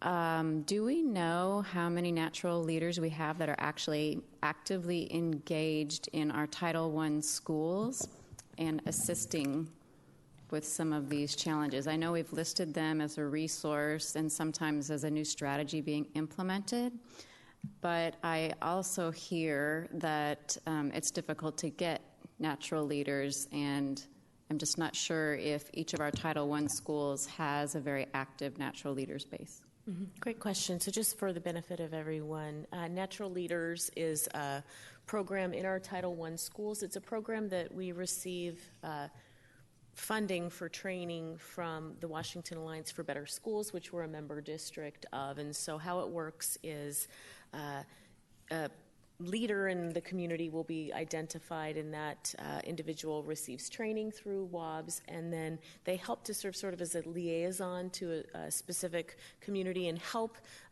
engage parents and the school together. So it's about helping to ensure that students underrepresented families have a voice in the education, feel welcome in the school, understand how the system works, and so forth. So to answer your question, I can get the updated data on how many natural leaders are kind of active in each of our Title I schools. That can be a follow-up that we will get from our schools. And then I'm sorry, just repeat. So you'd like to know the numbers of natural leaders, and what was the other piece? Well, it would be nice to know how many natural leaders we have and how many building administrators feel how active they are, because I know it's been a struggle to maintain some of those contacts that are very valuable to underrepresented families. And I know there's a lot of need. So I just want to make sure we're not relying too much on a natural leader. Gotcha. And certainly anything that we as a board can do to grow that program, I'd be happy to discuss. Great. So, actually, Mike, first, thank you. The subtle changes do matter. I really appreciate. Just a point of process here for the board. And I think it's really important from a That's policy fair. governance standpoint. So I have staff help me present to you, but this dialogue really needs to be directed to me as superintendent versus my team. So if you have questions, comments, whatever, please direct them to me, and then Okay. Yeah. that's really important. Thanks. Yeah, and so that's something where I do appreciate the changes that were the minor things that you could do on the fly. That's huge. But if you can take us back to slide 19, in the data, when we looked at math, one of the most interesting pieces for me was the achievement gaps for ELL students, or rather the relative absence of them. For former ELL, you mean? Yeah, and exited ELL. There we go. So on this slide, what I noticed was, top left panel, you're looking at 5th grade, and ELL students who are currently in ELL are not doing as well as students who are out of ELL. But students who have exited ELL at 5th grade are performing absolutely comparably to students who were never in ELL. Correct. In 8th grade, there may have been a gap historically, but for the last 3 years, I'm quite happy to say that that's not something that concerns me. But then you pop up to grade 10 in the bottom left, and that's where I'm real interested in understanding. This is the first case I've seen where students who've exited ELL at the time of the 10th grade test are performing significantly worse than students who were never in ELL. So the black line is about 10 points lower than the red line in the bottom left panel.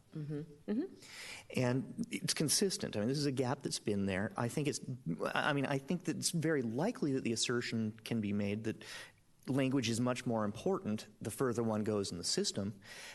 But at the same time, it does beg the question for me of whether ELL is a different challenge with older students, whether they need additional supports beyond having been in ELL. Well, and I think I will comment on that because I think it's something that we have seen in previous reports as well, that although I'm just reflecting a little bit because it's typically what we see is the lower performance of the longer you're in ELL, or potentially the later you engaged in ELL, the longer it takes to exit ELL. So if we're serving English language learners early on, we can typically exit quicker. Okay, I totally believe that assertion. I'm not sure I've ever seen the data on that, and I would love to. Because if kids who are coming in K-5 are exiting the ELL program on average after a year and a half. So the rate of exiting is what you're looking at. Length of enrollment, yeah. Okay. That would really be interesting. Okay. But anyway, so this is something where I generally am very happy with the performance of the ELL program. Once they've left ELL, the gaps are acceptably small. But this was one where I was like, okay, in 10th grade, there's room to be improved. But, I also, let's see, okay, so that was comment number 1. This is a piece that I flagged. Now, the other one that I slide 32, your stratified table is beautiful. It's where I was planning to go. Props to you and your team. You're going down the right road. And this is something where there's additional pieces to this where I can show you sort of what the synthesis is. And to my lack of credit, my intuition didn't pan out on one of these strata that I was very interested in seeing. And that is my working hypothesis was that we wouldn't see a significant difference in the rate at which one met standard as long as students were not low income. Well, actually, it turned out to be the flip side of that. If you compare the low income students, the rate at which they're meeting standard between the blacks and the whites, it's not significantly different. It's only if they are not low income that there was a significant excess of not at standard in the African Americans. That was really interesting. But, this is the sort of thing where I think we're evolving towards something. Fortunately, here we don't even have to worry about population sampling. This is you have the actual population. You can calculate an honest-to-goodness relative risk, and some of these differences, the chi-squared on a 2x2 we're talking p-values that are 0. There's no way it's random. This is something which is structural in the system, and it gives us something that maybe we can get some leverage on. But getting to Mark's point, describing it's only start. You have to know what to measure and how to start to form hypotheses. But your hypotheses, they can be wrong, but they have to be hypotheses because you've got to figure out what are you going to do about it, try that, and define how you're going to measure success or failure of these new interventions.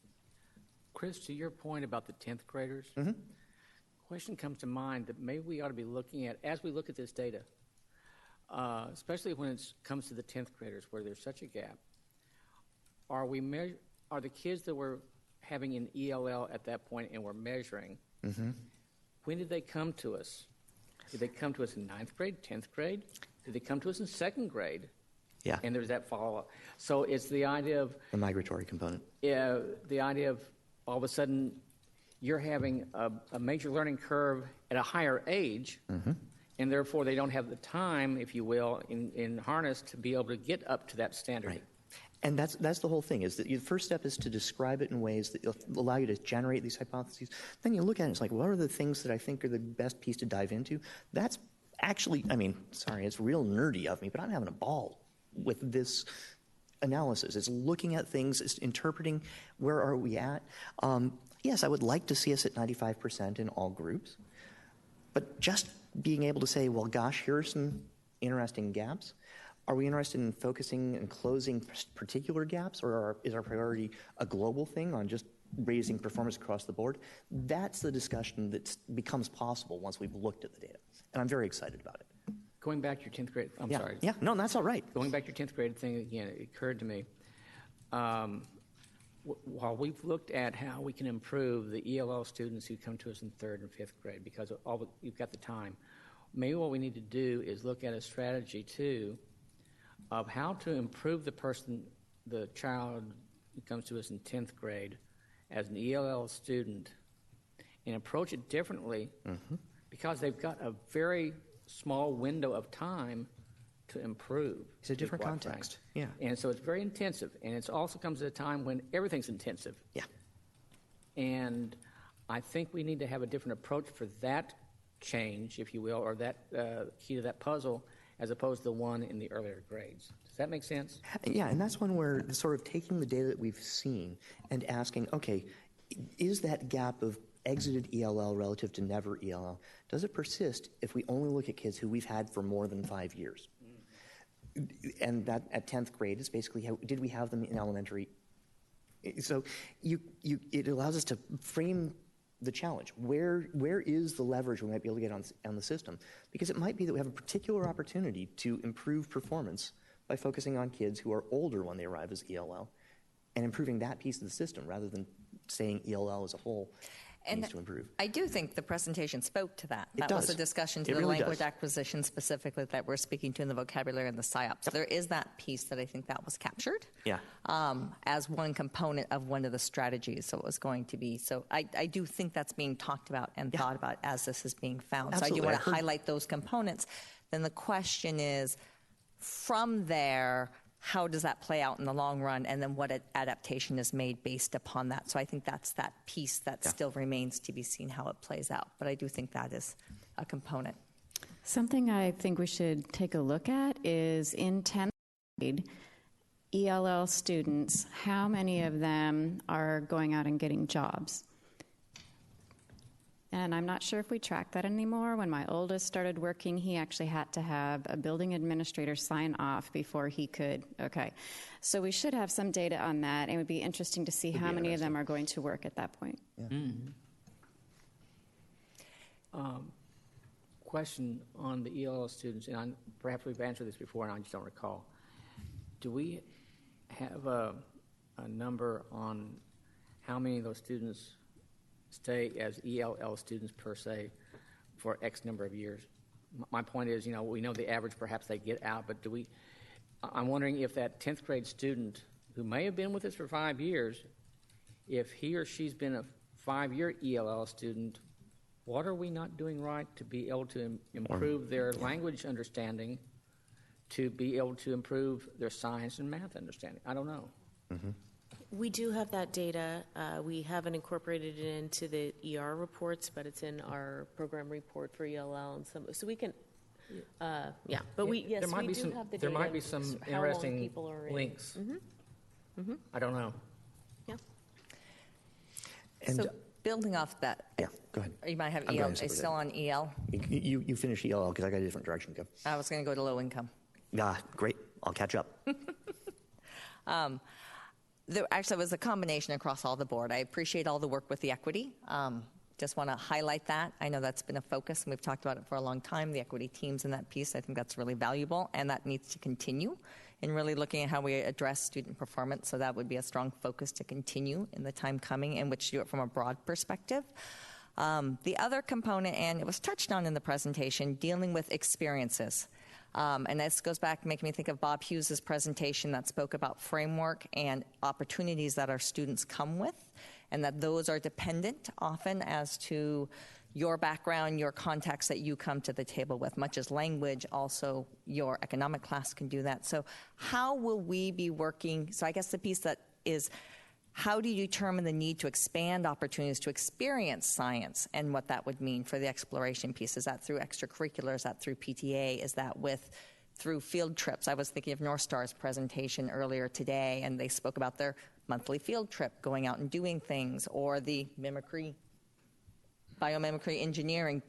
How effectively are we utilizing those experiences to enhance this and give the kids a framework to be able to move these things in places that we can't? I mean, lots of kids go to summer camps that are doing different science things and things. That's not all our kids. So there might be a piece of how do we build that component in stronger and better that I would like to, that I think could move those things. So it's not curriculum necessarily as much as the hands-on problem-based, but really building that big for all students. And that's my one piece. Building off of that, one of the pieces of the low income, I very much appreciate what we do have, but if there was one slide I could add to the low income discussion, it would be a comparison of the fifth grade low income in our Title I buildings versus fifth grade low income in our non-Title I buildings. It's not building by building, it's just two groups, because I suspect that those might be two different challenges. I don't know if the gap is wider or narrower in Title I. My working hypothesis would be that it should be narrower, but I'd like to know. I'd also like to know what extracurriculars are provided around it within that school setting. What's the support system being provided? And for particularly it's slide 24, the gaps persist, 5th, 8th, and 10th for low income, but they don't seem to get wider. So we're treading water on low income performance, but at least we're not losing ground. That the gap in 5th grade is about 30 points. In 8th grade, it's about 30 points. So it's not getting worse as they go through the system. So this is something where potentially intervention at earlier ages could pan out further down the system.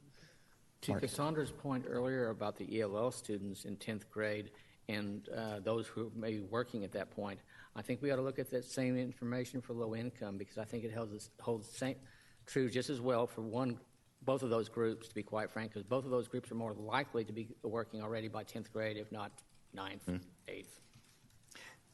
Yeah, and that's something I agree that, I mean, it just never occurred to me to ask. I usually feel like I know what data exists, but yeah, if we have data.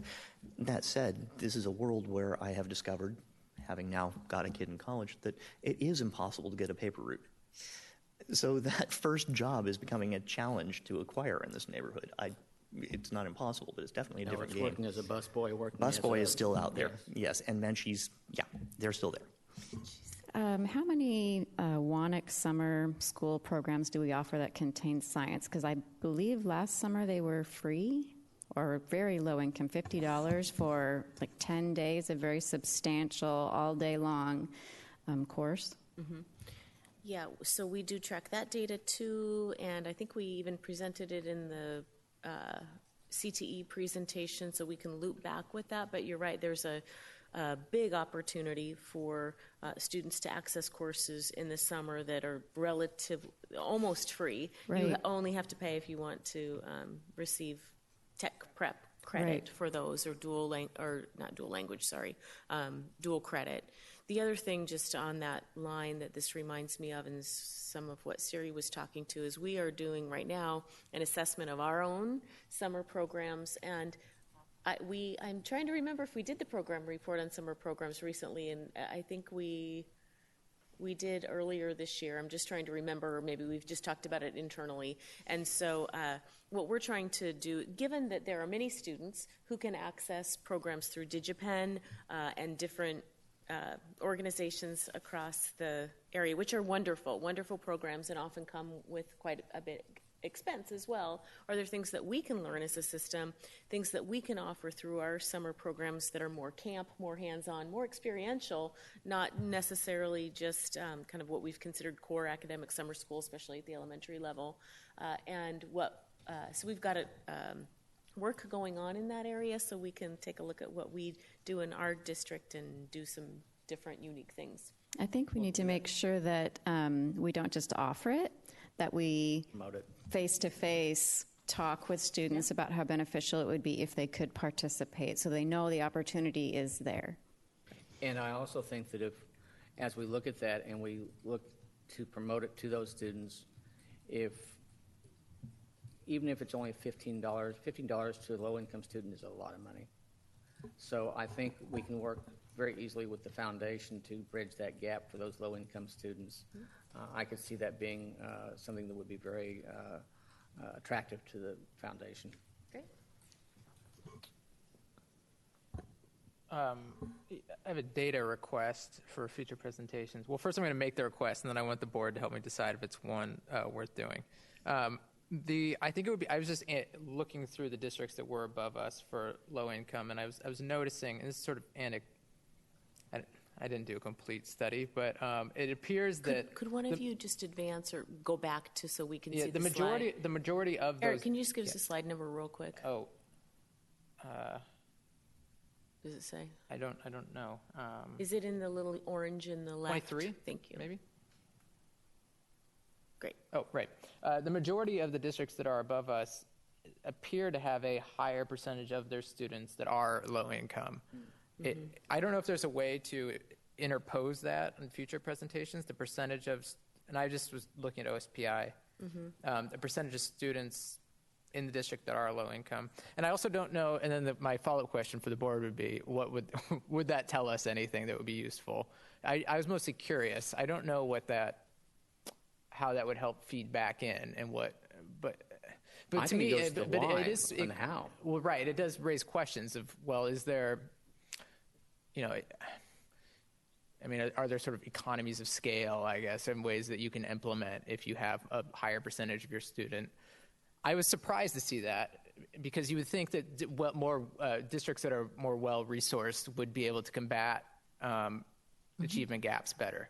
That doesn't necessarily seem to be the case. The question is, what would we do with that information That's right, if we and I had actually it? don't know, other than answer my curiosity. I don't know how that would be helpful, but I was curious about it. So, it's interesting because this is consistent with a conversation we were having about the data earlier today, in that it's interesting that oftentimes, so if we take income as an example, from a system, if we structure our programs and strategies and practices to meet the majority of our clientele, and the majority of our clientele, or the vast majority of our clientele, are not low income. Our low income percentage is 11.5% district-wide. Then you tend to not, if that's making sense, versus if you're a district where the 80% of your population, that is your clientele, then you're going to maybe more easily and more readily as a system make the changes needed to appropriately serve your clientele. So I think that is interesting. We were having a very similar conversation of, given that the Bellevues and the North Shores and the Issaquahs are sort of typically who we think about as our comparable districts. these districts are outperforming, and it's not so much about how wealthy the district is, it's about the population of students, right? So even if Bellevue, like, it's not so much about That's right. resourcing from a right. district, I think it's about how the system flexes and changes to meet the clientele that you're serving. And so I think that's a conversation. I think that this data helps us begin to have that conversation Right. As a system and go, how do we need to change, and not just go, oh, well, we don't have to worry about, because the vast majority of our students aren't that. Right. That's right.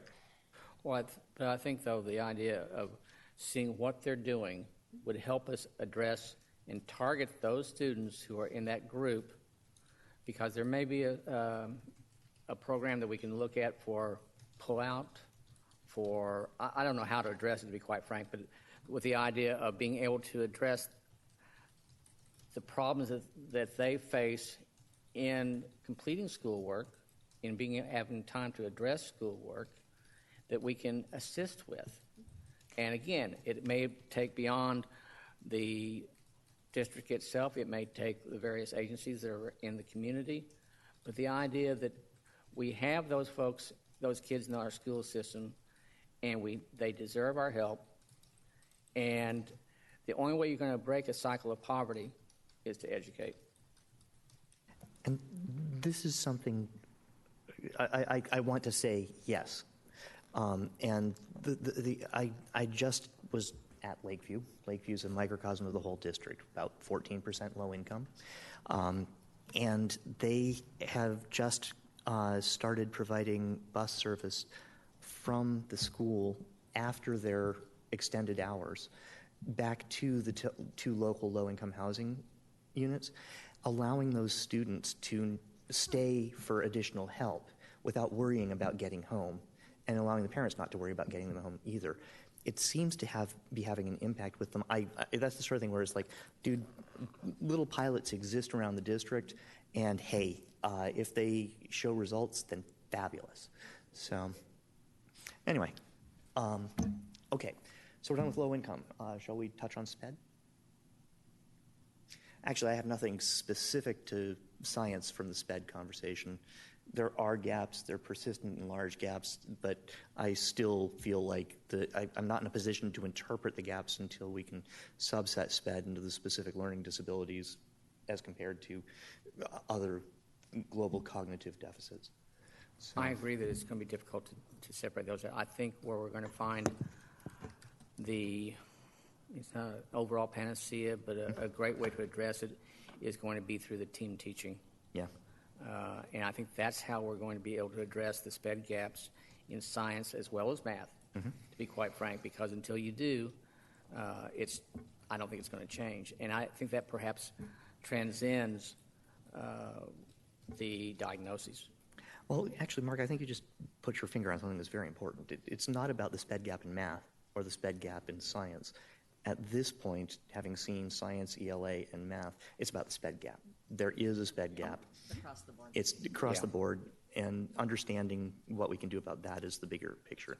And I think also perhaps the scores on SPED, the idea is, too, that we need to look at not only the kids who are being able to be mainstreamed or be integrated into the regular classroom, but also the science scores, the math scores for those who are staying in the SPED program for most of their program. Because I think we need to start addressing how to teach those values, or those the science values, the math values, in a manner that addresses their abilities and also then builds on them. Otherwise, those scores are never going to move. Yeah. Any further comments on the SPED subset? Okay. I do have some feedback on indicators, though. The Yes. passing science in ninth grade, and I think this actually goes across the board. I think that was taken in some regards as we were from the other one that we were looking at. How is this leading towards graduation failure? Of course, I don't find that a useful indicator to look at for the most part of passing science in ninth grade. If the goal is 3 years, if they have to have 3 years of science, it also doesn't tell us what level of science that's being taken at that point in time. So I'd like to revise it. I'm not completely convinced what it should be, But I don't find it useful. I don't see it correlating to anything. I'm not sure what action would be taken on it based on it. I can't evaluate much from it. You can see how favorable I am to it. No, actually, Siri, I have a similar reaction. I just was, one of the good things to do is not just to ask for new pieces, but to look at things and say, hey, this isn't giving me the information I thought I was going to get. And I kind of feel that way about the 9th grade data so far. So I don't know if it's more that they, by sophomore year, they have 2 years of science, or are they required to do biology and chemistry? I'm not sure those are required anymore. It's just science the years. graduation requirement is 3 years of science. Yeah, 3 credits of science, 2 lab. And that's not tied at all to what type. I don't think biology is specified explicitly anymore. Could those indicator figures, though, give us not so much what's been or what they've gotten to that point, but what they need then from there on? That's what I'm wondering, if that indicator could be really a signpost for saying, okay, they've been able to achieve this much, and what do we need to do to ensure the fact that they will then accelerate or be able to assimilate into the higher or more advanced sciences? Does that make sense to you? It makes sense. My instinct on this is that there are two different conversations to have. The first is, are we really satisfied with the indicator that we're seeing? And then there's the conversation, which is a much deeper conversation, about what do we think we'd like to replace? What's the question we're really trying to answer here? And I think that second conversation is for the extended study session in March. Good idea. So if we can just put that on our agenda for then, we'll really dig into that.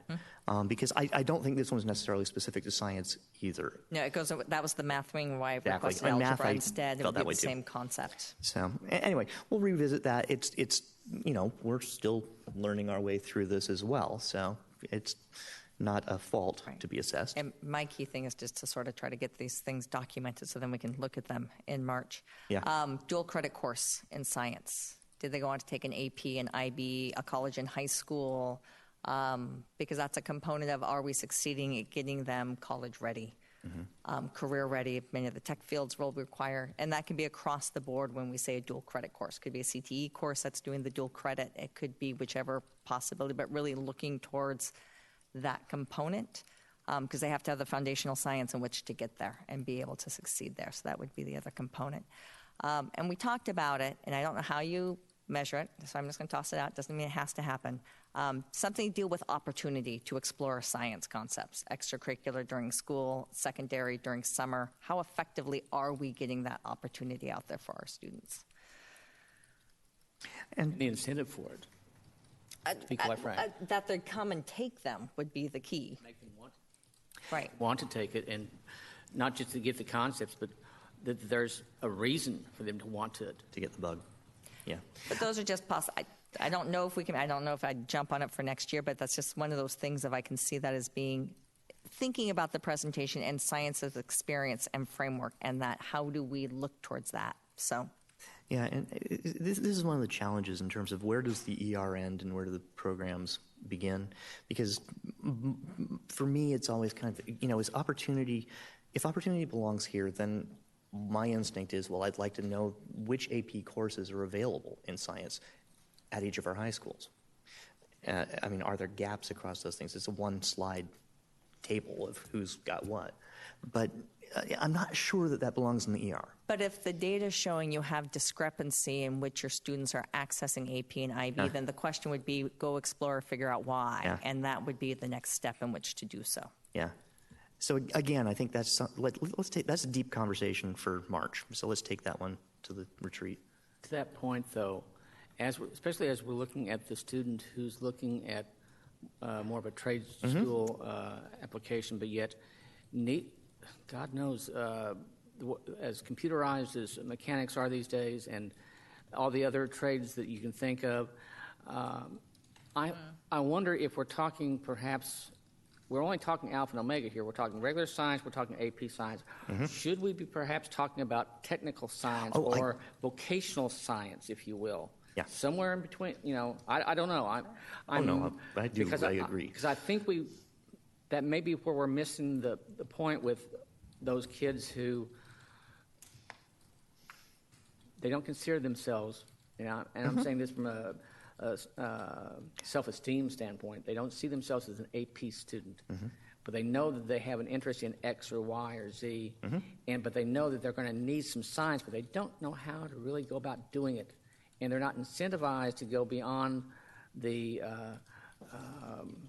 regular science class, so they're going to go for their minimum, but it's not quite enough what they need for the trades, if you will. Well, and what I hear you getting at is something I was already thinking about in terms of the CTEs for science.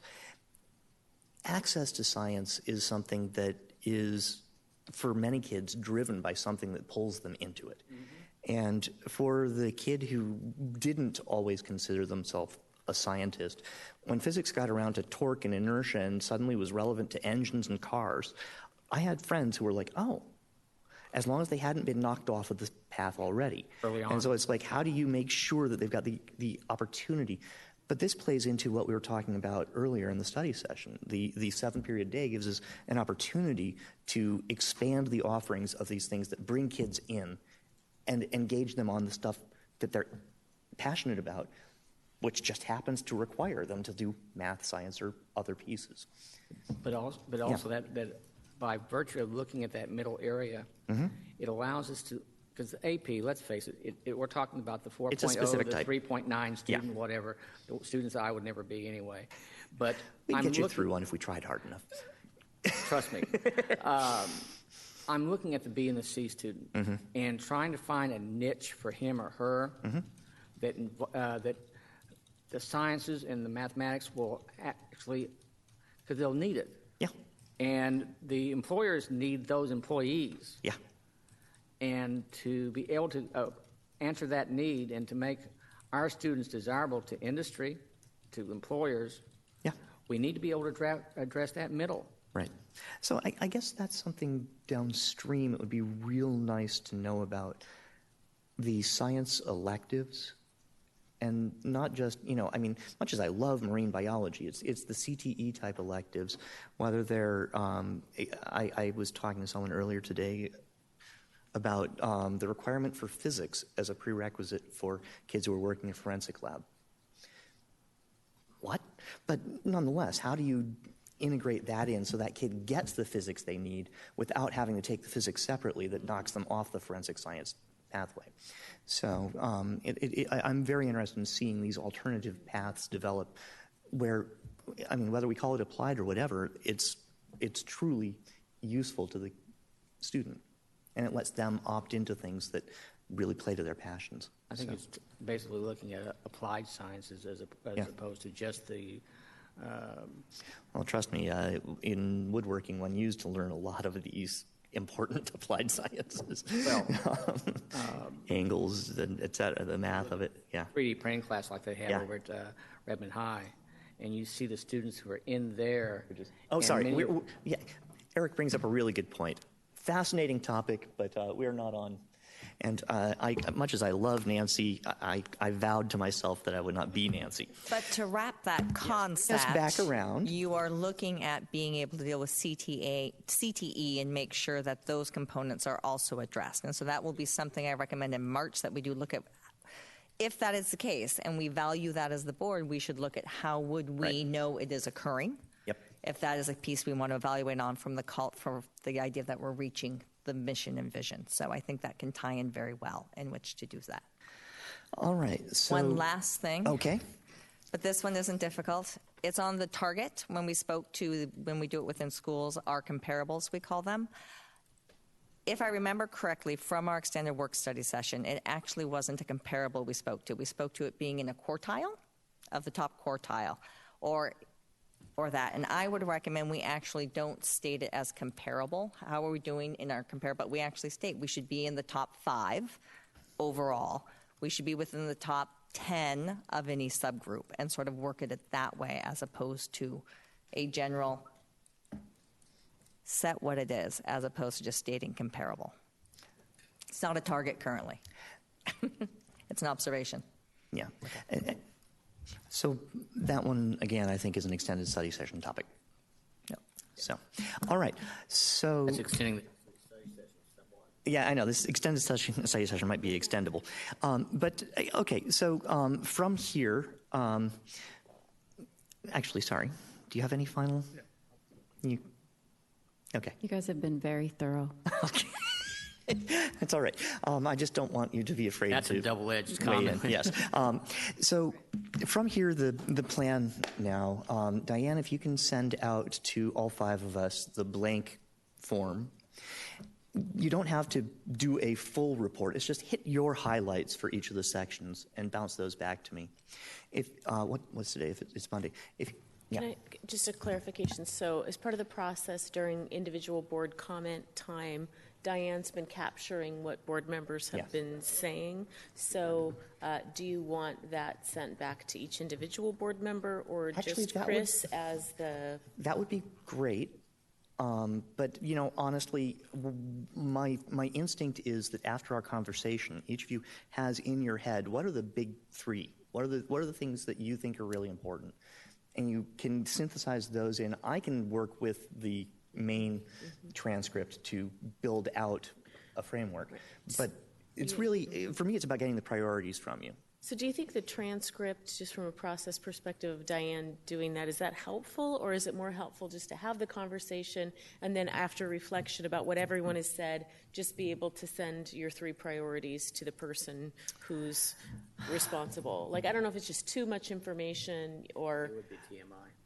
So we're just trying to figure out our process too, to help enable the board to do what you need to do. So if Diane doesn't need to do that, then we can not. Having written the summary, as Chris has, I did find that to be useful in being able to capture through. But we also had not done this step of that information coming back from the board members individually either. That hadn't occurred. So if that step gets added, arguably you would not need to have that verbatim. Yeah, so but I think that step has to be added. Otherwise, I'd like to try it first. Okay. In the long run, I'm not saying Diane is not useful. It may not be necessary for Diane to do this. Thank goodness she's got faster fingers than I will ever have for the typing. So, so the plan would be she's going to send out to you just the blank form. Put your highlights in. It's not necessarily, you don't have to write the whole thing, because I want to know what really resonated with you of what we've discussed. And then I'll try and synthesize on behalf of the board. If you can get it back to me by, let's say Thursday, then over the weekend I will try and get it synthesized, allowing me to distribute it back to everybody on Monday. That gives us a week to read through it and think about it coming into the conversation in 2 weeks. Yes, our next board meeting is January. Yes! I'm ahead of schedule for once. No, the point is. Okay, in that case, 8th is the next. In that case, it's just fine. Why don't you take a week? If you can get back to me by next Monday with your filled-in thing. If I haven't received it by Wednesday, I'll assume I'm not going. No, but you've got a week. Get it back to me by next Monday. I will try and do the synthesis and send it back out to make everybody feel like the ball's in their court and not mine, as fast as I can, ideally well before the holidays. But our next meeting is January 8th, so we got a lot of time. And since we're going into this, Diane, I would really appreciate a reminder email to all 5 of us on like a week before. Well, let's make it the 2nd. The 1st, we might be liable to overlook that email. But a reminder email on the 2nd. Make sure that you have looked at this. And I'll even send it to her so she can make sure that it's at the top of your email inbox, the synthesized report for discussion. So if I'm following this correctly, you are asking that we are to send you back your highlights, let's just say, of the meeting and discussion and review. By Wednesday. This Wednesday. Then you will turn that back around to us and then make sure that we review it before the next meeting on the 8th. Bingo. Okay. Which gives us lots of time to review it that are independent of a holiday schedule. So, all right. Okay. Any amendment? Okay. Everybody cool with that? Great. It's a plan. And so I just want to thank you for kind of making this shift to having the dialogue be here, because as you know, end results reporting is my responsibility as superintendent, and so the framework and all this put together, not to at all diminish the hard work that Mike has done and Tim Krieger has done and Matt and John and others in helping to prepare and put the presentations together. So I just wanted to clarify why it's. I just want to make sure we're not shifting it so. We've got different people helping with the presentations each time. Matt did one. Mike's done two. John will do the next one. And so just in terms of, that was my... That's fine. I kind of heard reshifting that. So it's thank not a you. biggie. Thank you. So it's just a matter of turning our bodies and putting our backs to other members. I blame that on the design of this room and Chip. So, if I can, when is our next ends result? It's ER3, correct? Right, which is completely new and never been done before. ER3, or is one next? One might be next. I'll have to go and look at our schedule. Or was it ER1? I think 3 comes in when we get the reports. We've never done a 3 before. No, sorry, 1 comes in when we get the report. That's fine. Right, so 1 is One's a little bit typically been later. in, like, 3 might February. be next. Honestly, I'd have to go back and double check. Yeah. I don't have the... 3's going to be tough. It is in here, Diane. Thank you. Because it would In be the good front to part? just write our process as to where it's at. I know we have it written down, but it's still morphing as it goes through so that we can just make sure we have that clear so it's a little easier to remember where we're at. So, pardon me. Thank you, Diane. February 5th is the board meeting where we'll be presenting interdisciplinary skills and attributes. So that's ER3 independently. It's one that we haven't done before, but we're going to give it a whirl. It's going to be an ER. We should review it. Yes. Yep, that's February 5th. And that's actually a beautiful one for the CTEs. So, Although I'm not sure that's today in our agreed upon key performance indicators, right? That's all right. So we do have... It's just an opportunity. I have no idea what it's going to look like. Yeah. So. All right. Okay. Cool. Great. Thank you. So, that brings us to, that was board policy on science. Brings us to program reports. Do we have a program report? We do. So we have physical education tonight. So Mike's back, and Mike will be taking questions during the report. He and I both will. But so program as Associate Superintendent of Student Academic Success Services. As you know, Mike oversees teaching and learning, and so curriculum and our instructional program. So he's presenting and providing an update on PE for us this evening. So we'll provide an overview and then some connections back to the program report we shared last year. So as we've mentioned in our other program reports, we want to connect to our end results and executive limitations. And so in particular, as we think about PE, we think about citizenship, personal attributes, some of the social connections, and then more specifically, connection to life management. There are definitely academic thinking skills taught in physical education, communication, collaboration, and teamwork, and personal attributes are all foundational skills that are built into physical education. As you know, physical education is more than being out and being active. It's also the knowledge that goes with being active and the fitness and the health that's connected to physical education. And in fact, we have standards for physical education that have just been updated. In 2016, Washington State adopted new physical education and health standards. And so we are in the process of aligning our current curriculum and standards with the new Washington State physical education standards. They're similar in a lot of ways. They have some more nuance to them, but there's some good connections too with what we already have in our system, and working on things that are related to, as we mentioned, both knowledge of fitness as well as actually doing and demonstrating the ability to be fit, all through grades K-12. So when we look at physical education by grade bands or elementary and secondary, in elementary, as you know, we have physical education in all of our schools. It's 2 30-minute classes each week where kids come with their classes. They use curriculum that we adopted in 2013, and we also have very specific power standards that all of our teachers across the system emphasize to make sure that kids are gaining those important knowledge and skills. And there are some wonderful units to make sure that physical education is engaging and connects to all sorts of different types of kids. So there are both combinations of team sports and individual, fitness and skill-oriented things that really connect with lots of kids. Because as you know, some kids will be connecting with a team sport, some might want to connect individually, and so whatever ways we can get kids to be thinking about lifelong fitness are important. In middle school, we provide physical education in 6th, 7th, and 8th grade classes. And again, curriculum that we adopted recently in 2013. It was a K-12 adoption. Power standards, and then we also have some really wonderful online fitness tracking programs that help kids to be thinking about how do you monitor your fitness over time and set goals and work towards improving your fitness as a lifelong skill, because we know how important that is. And again, as an elementary, we look at developing a whole series of skills and really giving students a well-rounded approach to physical fitness so that they're thinking about being connected over their lifetime, regardless of their backgrounds or interests. In high school, it starts to become a little bit more specific. We do have very specific credit requirements, but we also provide some really wonderful options for kids. And again, a core curriculum and elective courses as well. As I mentioned, an adoption recently. And so we're thinking about, again, how do you connect and tie, as kids are moving out into the world, fitness with some of their other experiences. And so we want to take a moment just to talk about some of the connections to our other physical education and physical fitness types of activities that kids will access in high school in a minute.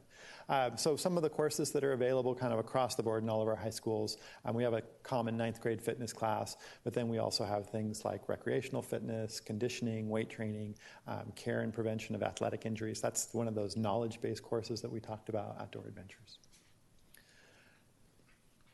So I told Mike I wanted to do this part specifically myself because I have a long history with it and I know questions often come up. And so this has to do with the credit requirement for PE and the WAC that specifies that there's an ability for students to be, actually an RCW that says students can be excused from earning the PE credit under certain circumstances and how we deal with that as a school district. So the requirement for all students, just like I have to earn 3 science credits and 4 English credits, the state graduation requirement is that students have to earn 1.5 PE credits by high school coursework in physical education. So that's the requirement. There is law, state law, that says students may be excused from participation in PE coursework for various reasons or on account of. So physical disability, employment, religious belief, participation in directed athletics, meaning school sports. So if I participate in school sports, I may seek to be excused from participating in PE coursework. That means I can take something else in lieu of PE and have another elective or something to take, okay? Also, participation in military science and tactics and for other good cause. So we've created a form for how to do this and so forth that is in alignment with the law. The law goes on to say if you're excused from PE, so if you have sought to be excused and you've been granted approval to be excused from PE, you must demonstrate proficiency/competency in the knowledge portion of the fitness requirements. So as Mike shared, there are PE standards, and you have to demonstrate while you're being excused from the physical part, because of one of the reasons above, you have to demonstrate competency or proficiency in the knowledge portion. So we provide different avenues for students to demonstrate that proficiency or competency through either knowledge assessment, so an assessment, a fitness plan, and so those are the 2 options, and we give students multiple opportunities throughout the year to demonstrate proficiency. And so again, the WAC and RCW references are there as well as the reference to our graduation policy. So I think the important kind of underlying piece here, and this is from an OSPI document from Washington State on the health and fitness standards, they really differentiate between physical education, physical activity, and athletics. So this, the graduation requirement is for physical education, meaning a planned program of curriculum, it's aligned to standards, et cetera, versus physical activity, which is bodily movement, versus athletics, and are very specific that athletics are not a replacement of physical activity. of physical education. Now I'm getting it goofed up. But I just think this is helpful. Again, we review it kind of every year as to why, we're in compliance with the law and how we approach that. You can go on. Thanks. Thank you. So looking at that course-taking pattern for some of our students, we looked at last year's data that we presented, and we also pulled this year's data for the students who take only PE coursework, as well as students who are doing a combination, and then students that do a fitness plan or an assessment only. Slight uptick in the number of students, the percentage of students taking PE coursework. I don't know, we pull the numbers for you, but it's not a huge difference. But we do have the majority of our kids taking PE directly, and then about 15-30%, depending on the combination of coursework and assessment only. One of the things we look at as we're looking at our program reports is what kind of data that's out there. We did pull our 2016 Healthy Youth Survey data just to look at how active kids are and the types of fitness habits they have. Really, I think what we see in this data as we look at these two slides is that having a foundational fitness program and fitness education is really important given the amount of activity that kids get on their own, and the fact that oftentimes there are years where kids aren't active. Having those skills and knowledge are really important in those years where they aren't taking physical education. We did compare the 16 to the 2014 data, which we presented to you last year. There weren't any areas that stood out as significantly higher or lower given the margin of error, so we didn't share the side-by-side. They're very comparable to last year's. The last thing we wanted to do tonight was give you an update on adapted PE. Last year we shared just what the state of adapted PE is and our approach to providing students who have special education services. And we have a little bit to share on that tonight in terms of updates. But just as a reminder, we are required to provide options for students who have an individual educational program that are required to provide a free and appropriate public education for students who may need accommodations or modifications or adjustments because of a disability. And so that might be things related to physical or motor skills, and there are a whole range of types of things that we can do in that. When we're adapting physical education, we're really looking at kind of two approaches. One would be that we have a general education class where the teacher and the special education teacher might work together to make some adjustments or modifications to how the program's delivered, and students with an IEP that have physical education needs are in a general education class and adjustments are being made. And then sometimes we also have specialized PE classes. In our district, those are adaptive PE, where there's a very specific structured class that meets the very specific needs of students as determined not only through the IEP, but a team approach where a special education teacher, maybe a physical therapist, and a physical education teacher are working together. So very specifically, this is called out in the WAC as well, and that talks about the ways that we can provide those types of services. And they ideally are provided in an environment where kids are getting experiences similar to their peers. And in some cases, we know that's not always possible, and sometimes it's not appropriate. Sometimes there are very specific specialized needs. So when we look at what we have more specifically in Lake Washington, we have many students with IEPs that have nothing to do with physical education and no modifications are needed. And so students will be in a general ed physical education class. And then we have students with IEPs that specifically call out a need to address physical education, and that might be either served in a general ed class, in PE class with modifications, or in a specialty class. In this case, in our district, we have adaptive PE in elementary school, and that's a program where in some cases, a special education teacher, physical therapist, and then partnering with a PE teacher would say there are some needs that would be met either in having this class in addition to the general education PE, or in some cases as the way that we deliver PE instruction. So the update between this year and last year is we are currently looking at some options at the secondary level that would be more specialized than a general education class with modifications. And so right now we have some folks that are visiting Seattle. We're looking at least one of the things that is at least one specialized class in each secondary school. And so Paul Vine and John Holman started that work last year, and there's some work that's taking place on that just to see if we can staff it and what it would look like and scheduling. And then we'll use the information we get through our visits from other neighboring districts to inform that development. And again, that's not always the approach. That's not always the right approach, but in cases where it would be, having a specialized class, that's something we're looking into. And so that is, as I mentioned, sometimes those go together. That's our report. Questions for Tim? So I've actually got two. They're tightly related. So, and I'm going to dive into the knowledge test and or the fitness plan. This last year, it was 16% of our graduating class had satisfied it through the fitness assessment or the plan only. That translates to about 300 kids. 144 of whom come from Tesla STEM, where that's how their students fit it without having a PE instruction on site.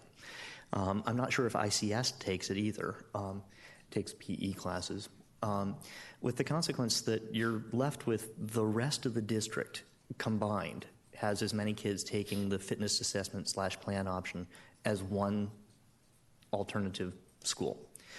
I don't think that the word is getting out there very well. Now, the second part of this is if I go on our own website and I use the Find It Fast and I type in physical fitness knowledge test, I find a whole bunch of stuff about what the policies are and nothing about how to take one. We need to have a website that's easily found. If you search on PE knowledge test, physical fitness plan, all of these things lead to policies. None of them lead to how do you do it. That needs to be on our website. Because, and admittedly, I'm not quite as distressed about this because the 7-period day makes part of my concern about PE go away.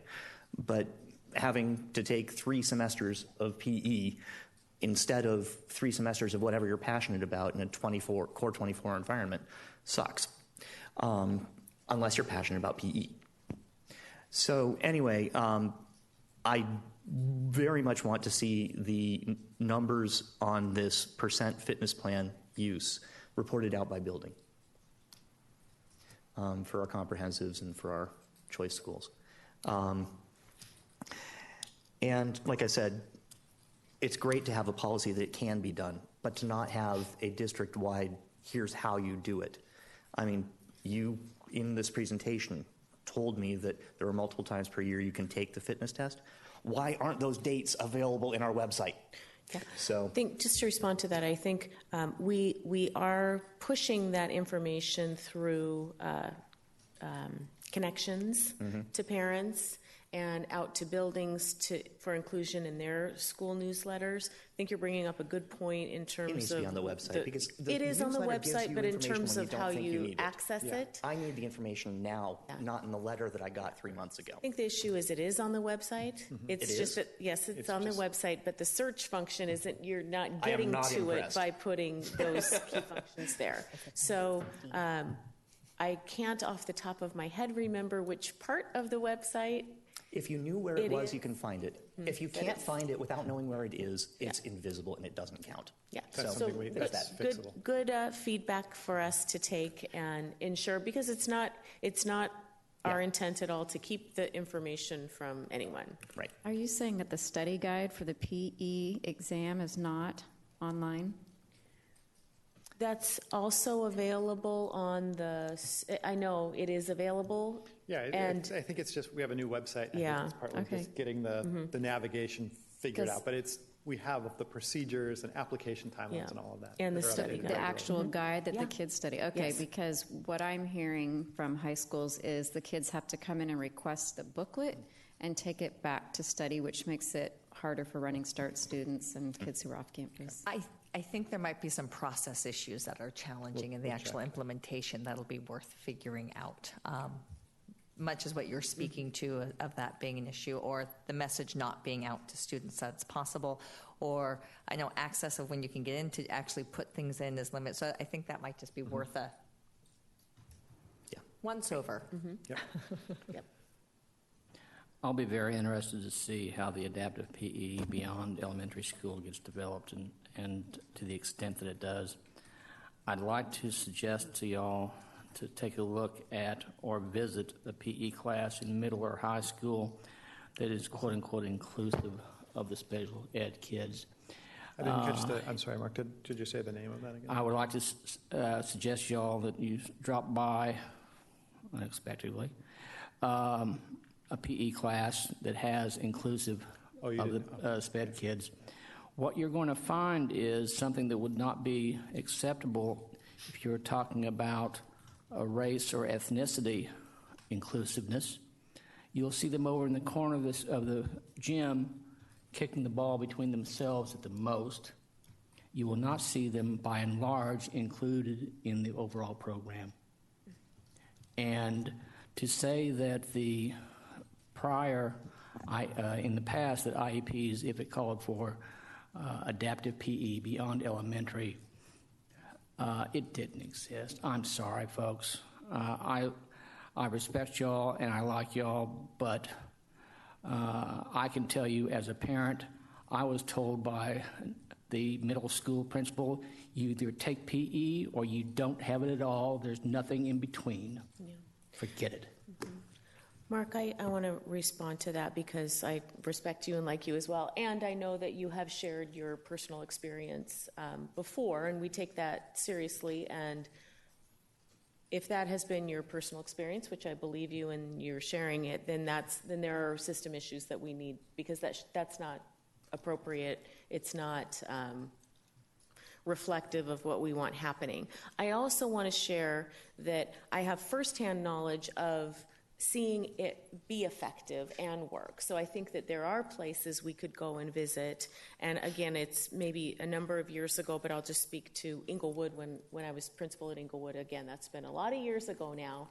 But we had a transition program, and we had students included in PE actually, playing basketball along with the rest of the students in the basketball unit, and actually on the basketball team as well. And these are transition students, so students who did spend the majority of their time in an alternate setting. And I know that that's not the only place where that was happening. Now, in any large system, I'm sure there are places where we could go to see things happening, whatever it is we're talking about, happening well and being implemented well, and potentially other places for whatever reason it's not being implemented well, and we need to ensure that it's being implemented well across the entire system. So I am appreciative of you sharing your personal experience, and I know that there's also examples of it working, and we need to make sure it's working for all students everywhere. One last thing on that. I think we need to make sure that the physical education instructors understand how to bring transition kids into their program, because we just got out of an IEP meeting and they were really trying hard, but I'm not sure they were succeeding. So if there is some kind of presentation or class or some resources they could have, that would be fantastic, because I think it would make it more successful. Yeah, I can say I've seen coaches that really tried hard. They really did. They didn't have a first clue as to how to help communicate with especially a lot of the special needs kids. I think it goes to the idea, just as we've talked about other classes, of co-teaching. I think it goes to the idea of more, not just inclusion of the students, but inclusiveness between the teaching staffs. And the more we have that, the more, whether it's PE, math, science, social studies, whatever, you're going to see more success.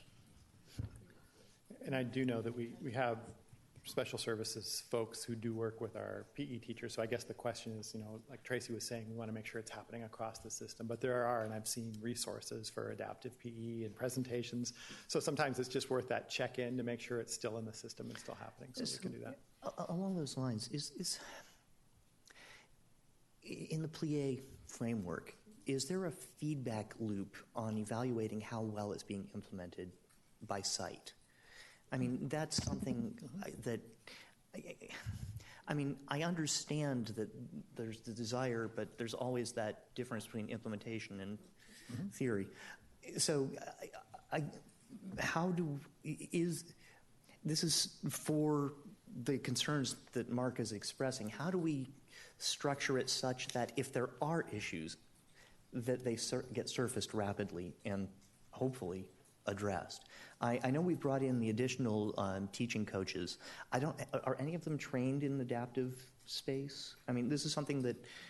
It's typically our special services department that works with PE teachers and our PE leads. So we can that's all work we can dig into and just see what the state of support is. And remember, we also, at least at the elementary level, we're hiring 20 plus teachers a year, and so part of it is the onboarding as well that we need to be thinking about. Okay. Anything else we want to dive into? Okay, hearing nothing. Let me find the agenda. It's Appendix D and Appendix E. I found it very quickly when I just put in Appendix D, and you can get the waiver form, the excuse for it. If you have to know how to spell it when you're looking for it, the search program's not working. All right. Great teacher told me, when I asked how do you spell guitar, she said, go look it up. I don't know. I don't know how to spell it. How the hell? Right. All right. Great. So we are on to the SUPS report. Great. So tonight is Superintendent Report on Graduation Rates. So remember, you can view this as sort of a precursor to ER1. This is not the full ER1 report, but we do have updated graduation rate information for the class 17, so typically we report that out in Superintendent's Report in December, so that is tonight. Matt's just going to click for me. And again, this is connected to ER1, which is all about our mission and vision for students, which is focused on graduating students future ready. So for the class of 2017, here's the updated data. We had 1,743 total students in the graduating class of 2017. Of those students, 1,626 graduated on time, meaning they graduated in the spring within the 4-year on-time graduation time frame, which translates to 93.3% on-time graduation rate, which is great. It's an increase over the previous year, and again, we're continuing to strive toward that target of 100%. Of the students who didn't graduate on time, there were 117 students. 67 of them are continuing with us. So that means they're continuing to be enrolled and working toward completion of their graduation requirements. This continuing group of students also includes students who actually did meet the graduation requirements in their high school and are now in our 18 to 21 transition program. So they would be included in that 67. Of the 117 students who did not graduate on time, 50 of them are non-continuing, or essentially they, are what you would call, dropout. I just don't like that term, dropouts. However, that means potentially we have a potential, if all 67 students complete their graduation requirements, we have the potential for a 97.1 extended graduation rate. So that's pretty incredible. And we're continuing to make all of these numbers be 100% because that's what we want for our students. Just a couple more looks at the data so you can see that target remains 100%, and you can see how the on-time graduation rate has, not increased greatly, but it's increased slightly over previous years. It's on an upward trend. That's the magic 5% trend that I've been looking for. Across 5 years, you went up 5%. I believe that this is a trend. This isn't just random noise. So congratulations. Thank you. Extended graduation rate, you can see on this slide. So these are students who, it's currently 5th year. OSPI is starting to report out 6- and 7-year graduation rates, and that was shared recently with the board, and so we will likely be able to start incorporating that into the full ER1 report. As we always do, we disaggregate by race and ethnicity and income. Tonight's just a very high level, so you'll see more when you see the full ER report, but you see we are still seeing gaps. For some groups, the gaps appear to be closing when you look at the last 5 years, and we're still we don't have the number size here, so it's difficult to tonight dig too deep into the data, but here's a first blush view at the disaggregated data. We also look at income, and over the past several years, I think this is the next slide. I will back up here. We also look at gender, program participation in terms of ELL. So you'll see we have the current ELL, exited ELL, never ELL. Here's another example, just interesting, of the exited ELL being very close to never ELL. You can see special education on the previous slide, and then low income, on the previous display before ELL, low income, and 504. So we'll dig more deeply into this when we get to ER1, but just wanted to give you this level of the data tonight. The low income shows a solid trend going upward as well. Yeah, so that's another celebration point for us.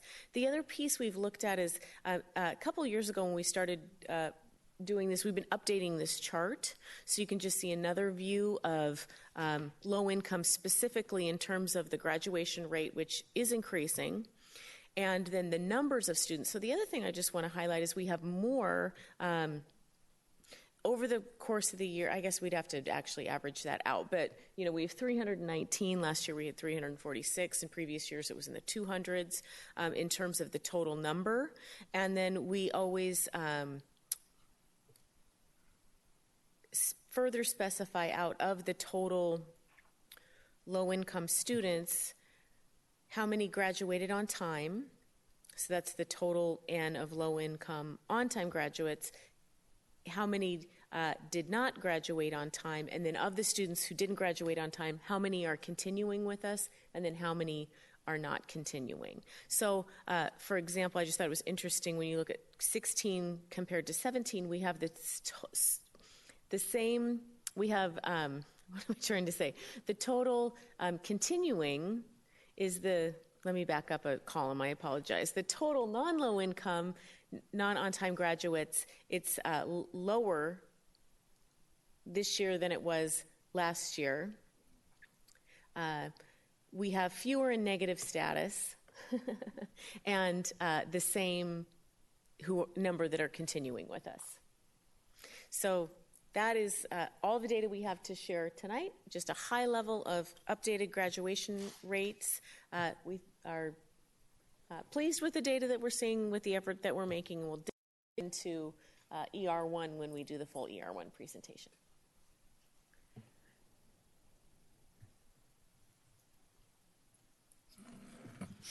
Sorry, I was just trying to draw up the 2x2 tables to calculate some odds ratios. But any comments? Last, I want to say it was July, May was August. We had our first. Oh, yeah, there you go. Oh, I was on. Excuse me. Yeah, you can hear what the hell. It doesn't matter. As loud as I am, they can probably hear me in Pasco anyway. Last year, during the summer, y'all had, I guess, the first late graduation ceremony. I attended. Mm-hmm. It was moving.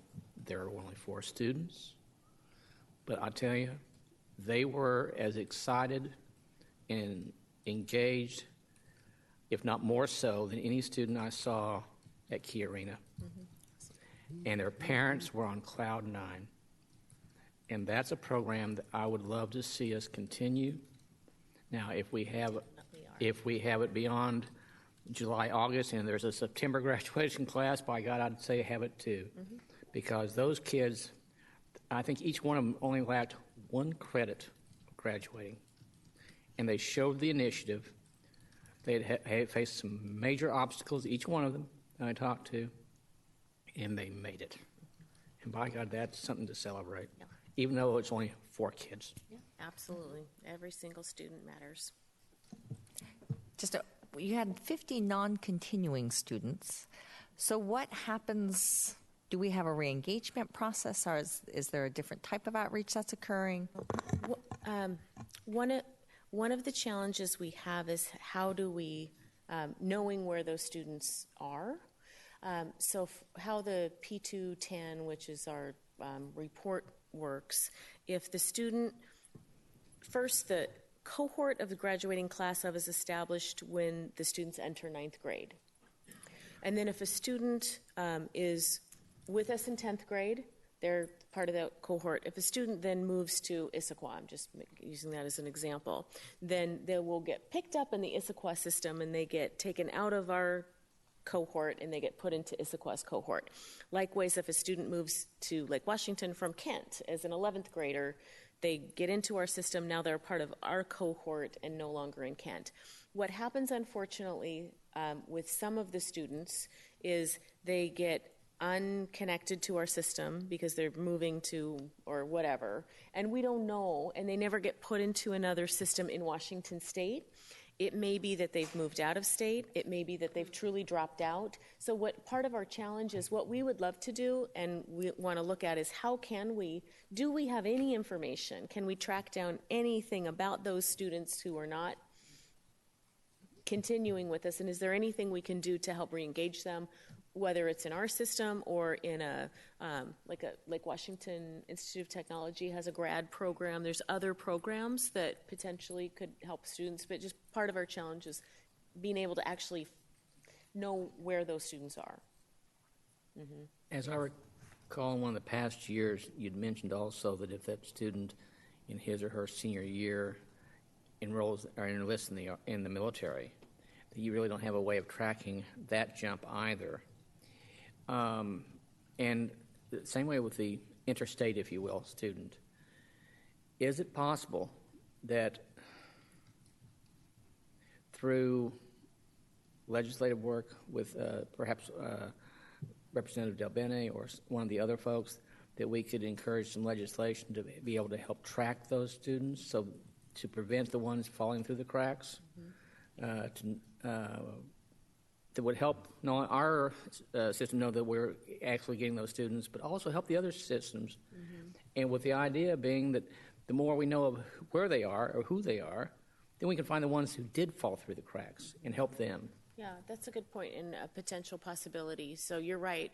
What we do know is we get the data. It's lagging a couple years behind, but we do get the data on how many students enroll in 2 or 4 year public or private institutes in Washington State. Right, so, for example, right now for the class of 2015, it's about 80%. What we don't know of the other 20%, are they enrolled in out-of-state? Are they enrolled in the military? Are they not enrolled in any post-secondary? So as part of ER1 is the, not just graduating, but graduating future ready, we're wanting our students to go on to something post-secondary. And we don't really know right now of the 20% that aren't in the data that we do have, where are they? And I don't know if there's potentially a legislation or something that could help, because we would sure like to know how many are going out of state, how many are in military certificate programs, whatever, that might not be in that in-state data set. So or I don't know, it's a good point. Mm-hmm. I think perhaps even working with the labor unions to find out how many of those kids might be in apprenticeship programs. Because it's definitely a limitation in our current data system. Mm-hmm.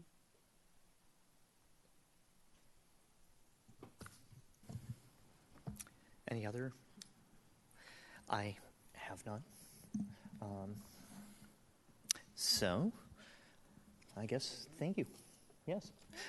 Which brings us to the legislative update. Anything interesting happening, Mark? Yes. We a lot of interesting things go on. Productive, no, that's another story. We will be meeting in the near future with our legislators, our local legislators. We also have meetings that will be beginning again with the various city councils. So we'll be working with them to both personal and local, but also in the statewide or the state issues. And we'll look to see what we can do to further these legislative agenda pieces and help kids that are basically help our gap kids, if you will, as well as the others. All right. Any other? No. Okay.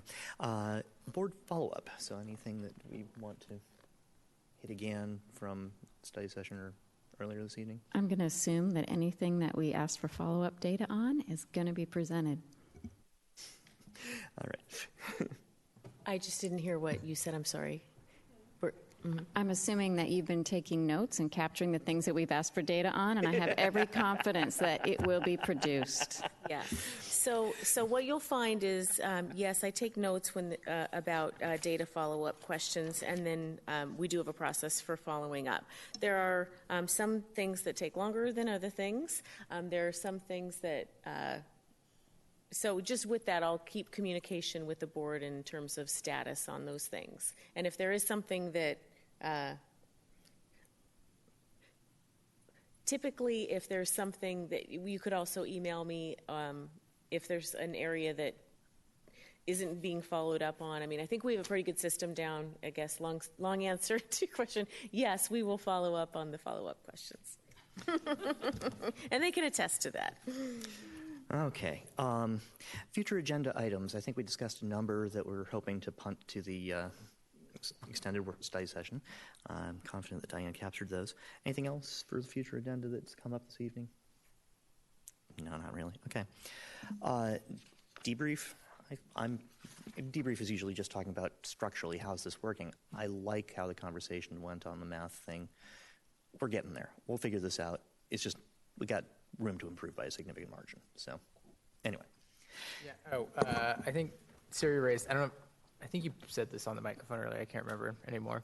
That we should memorialize our procedures, put in writing how we're going about these ER reports, and yeah, and particularly in advance of the ER3 report. I think we should try to do that. So. Yeah. I'm not volunteering myself for that. I was just saying that we Don't worry, the board. That's a lot easier to write than the We summary. actually currently have it. Yeah. It's just that it's been revised, right. And I think it's still probably going to be revised. Yeah. And I'm not sure we're quite following through with everything in the time that we've stated. So I think there's a combination of components we have to work on.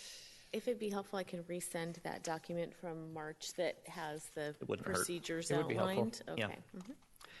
Okay, and board member comments. So I think we can merge board member comments. We're off for the rest of the year. Well, as long as you're working on a calendar year, yeah. May I make go ahead. 2 comments? Yes. Thank you.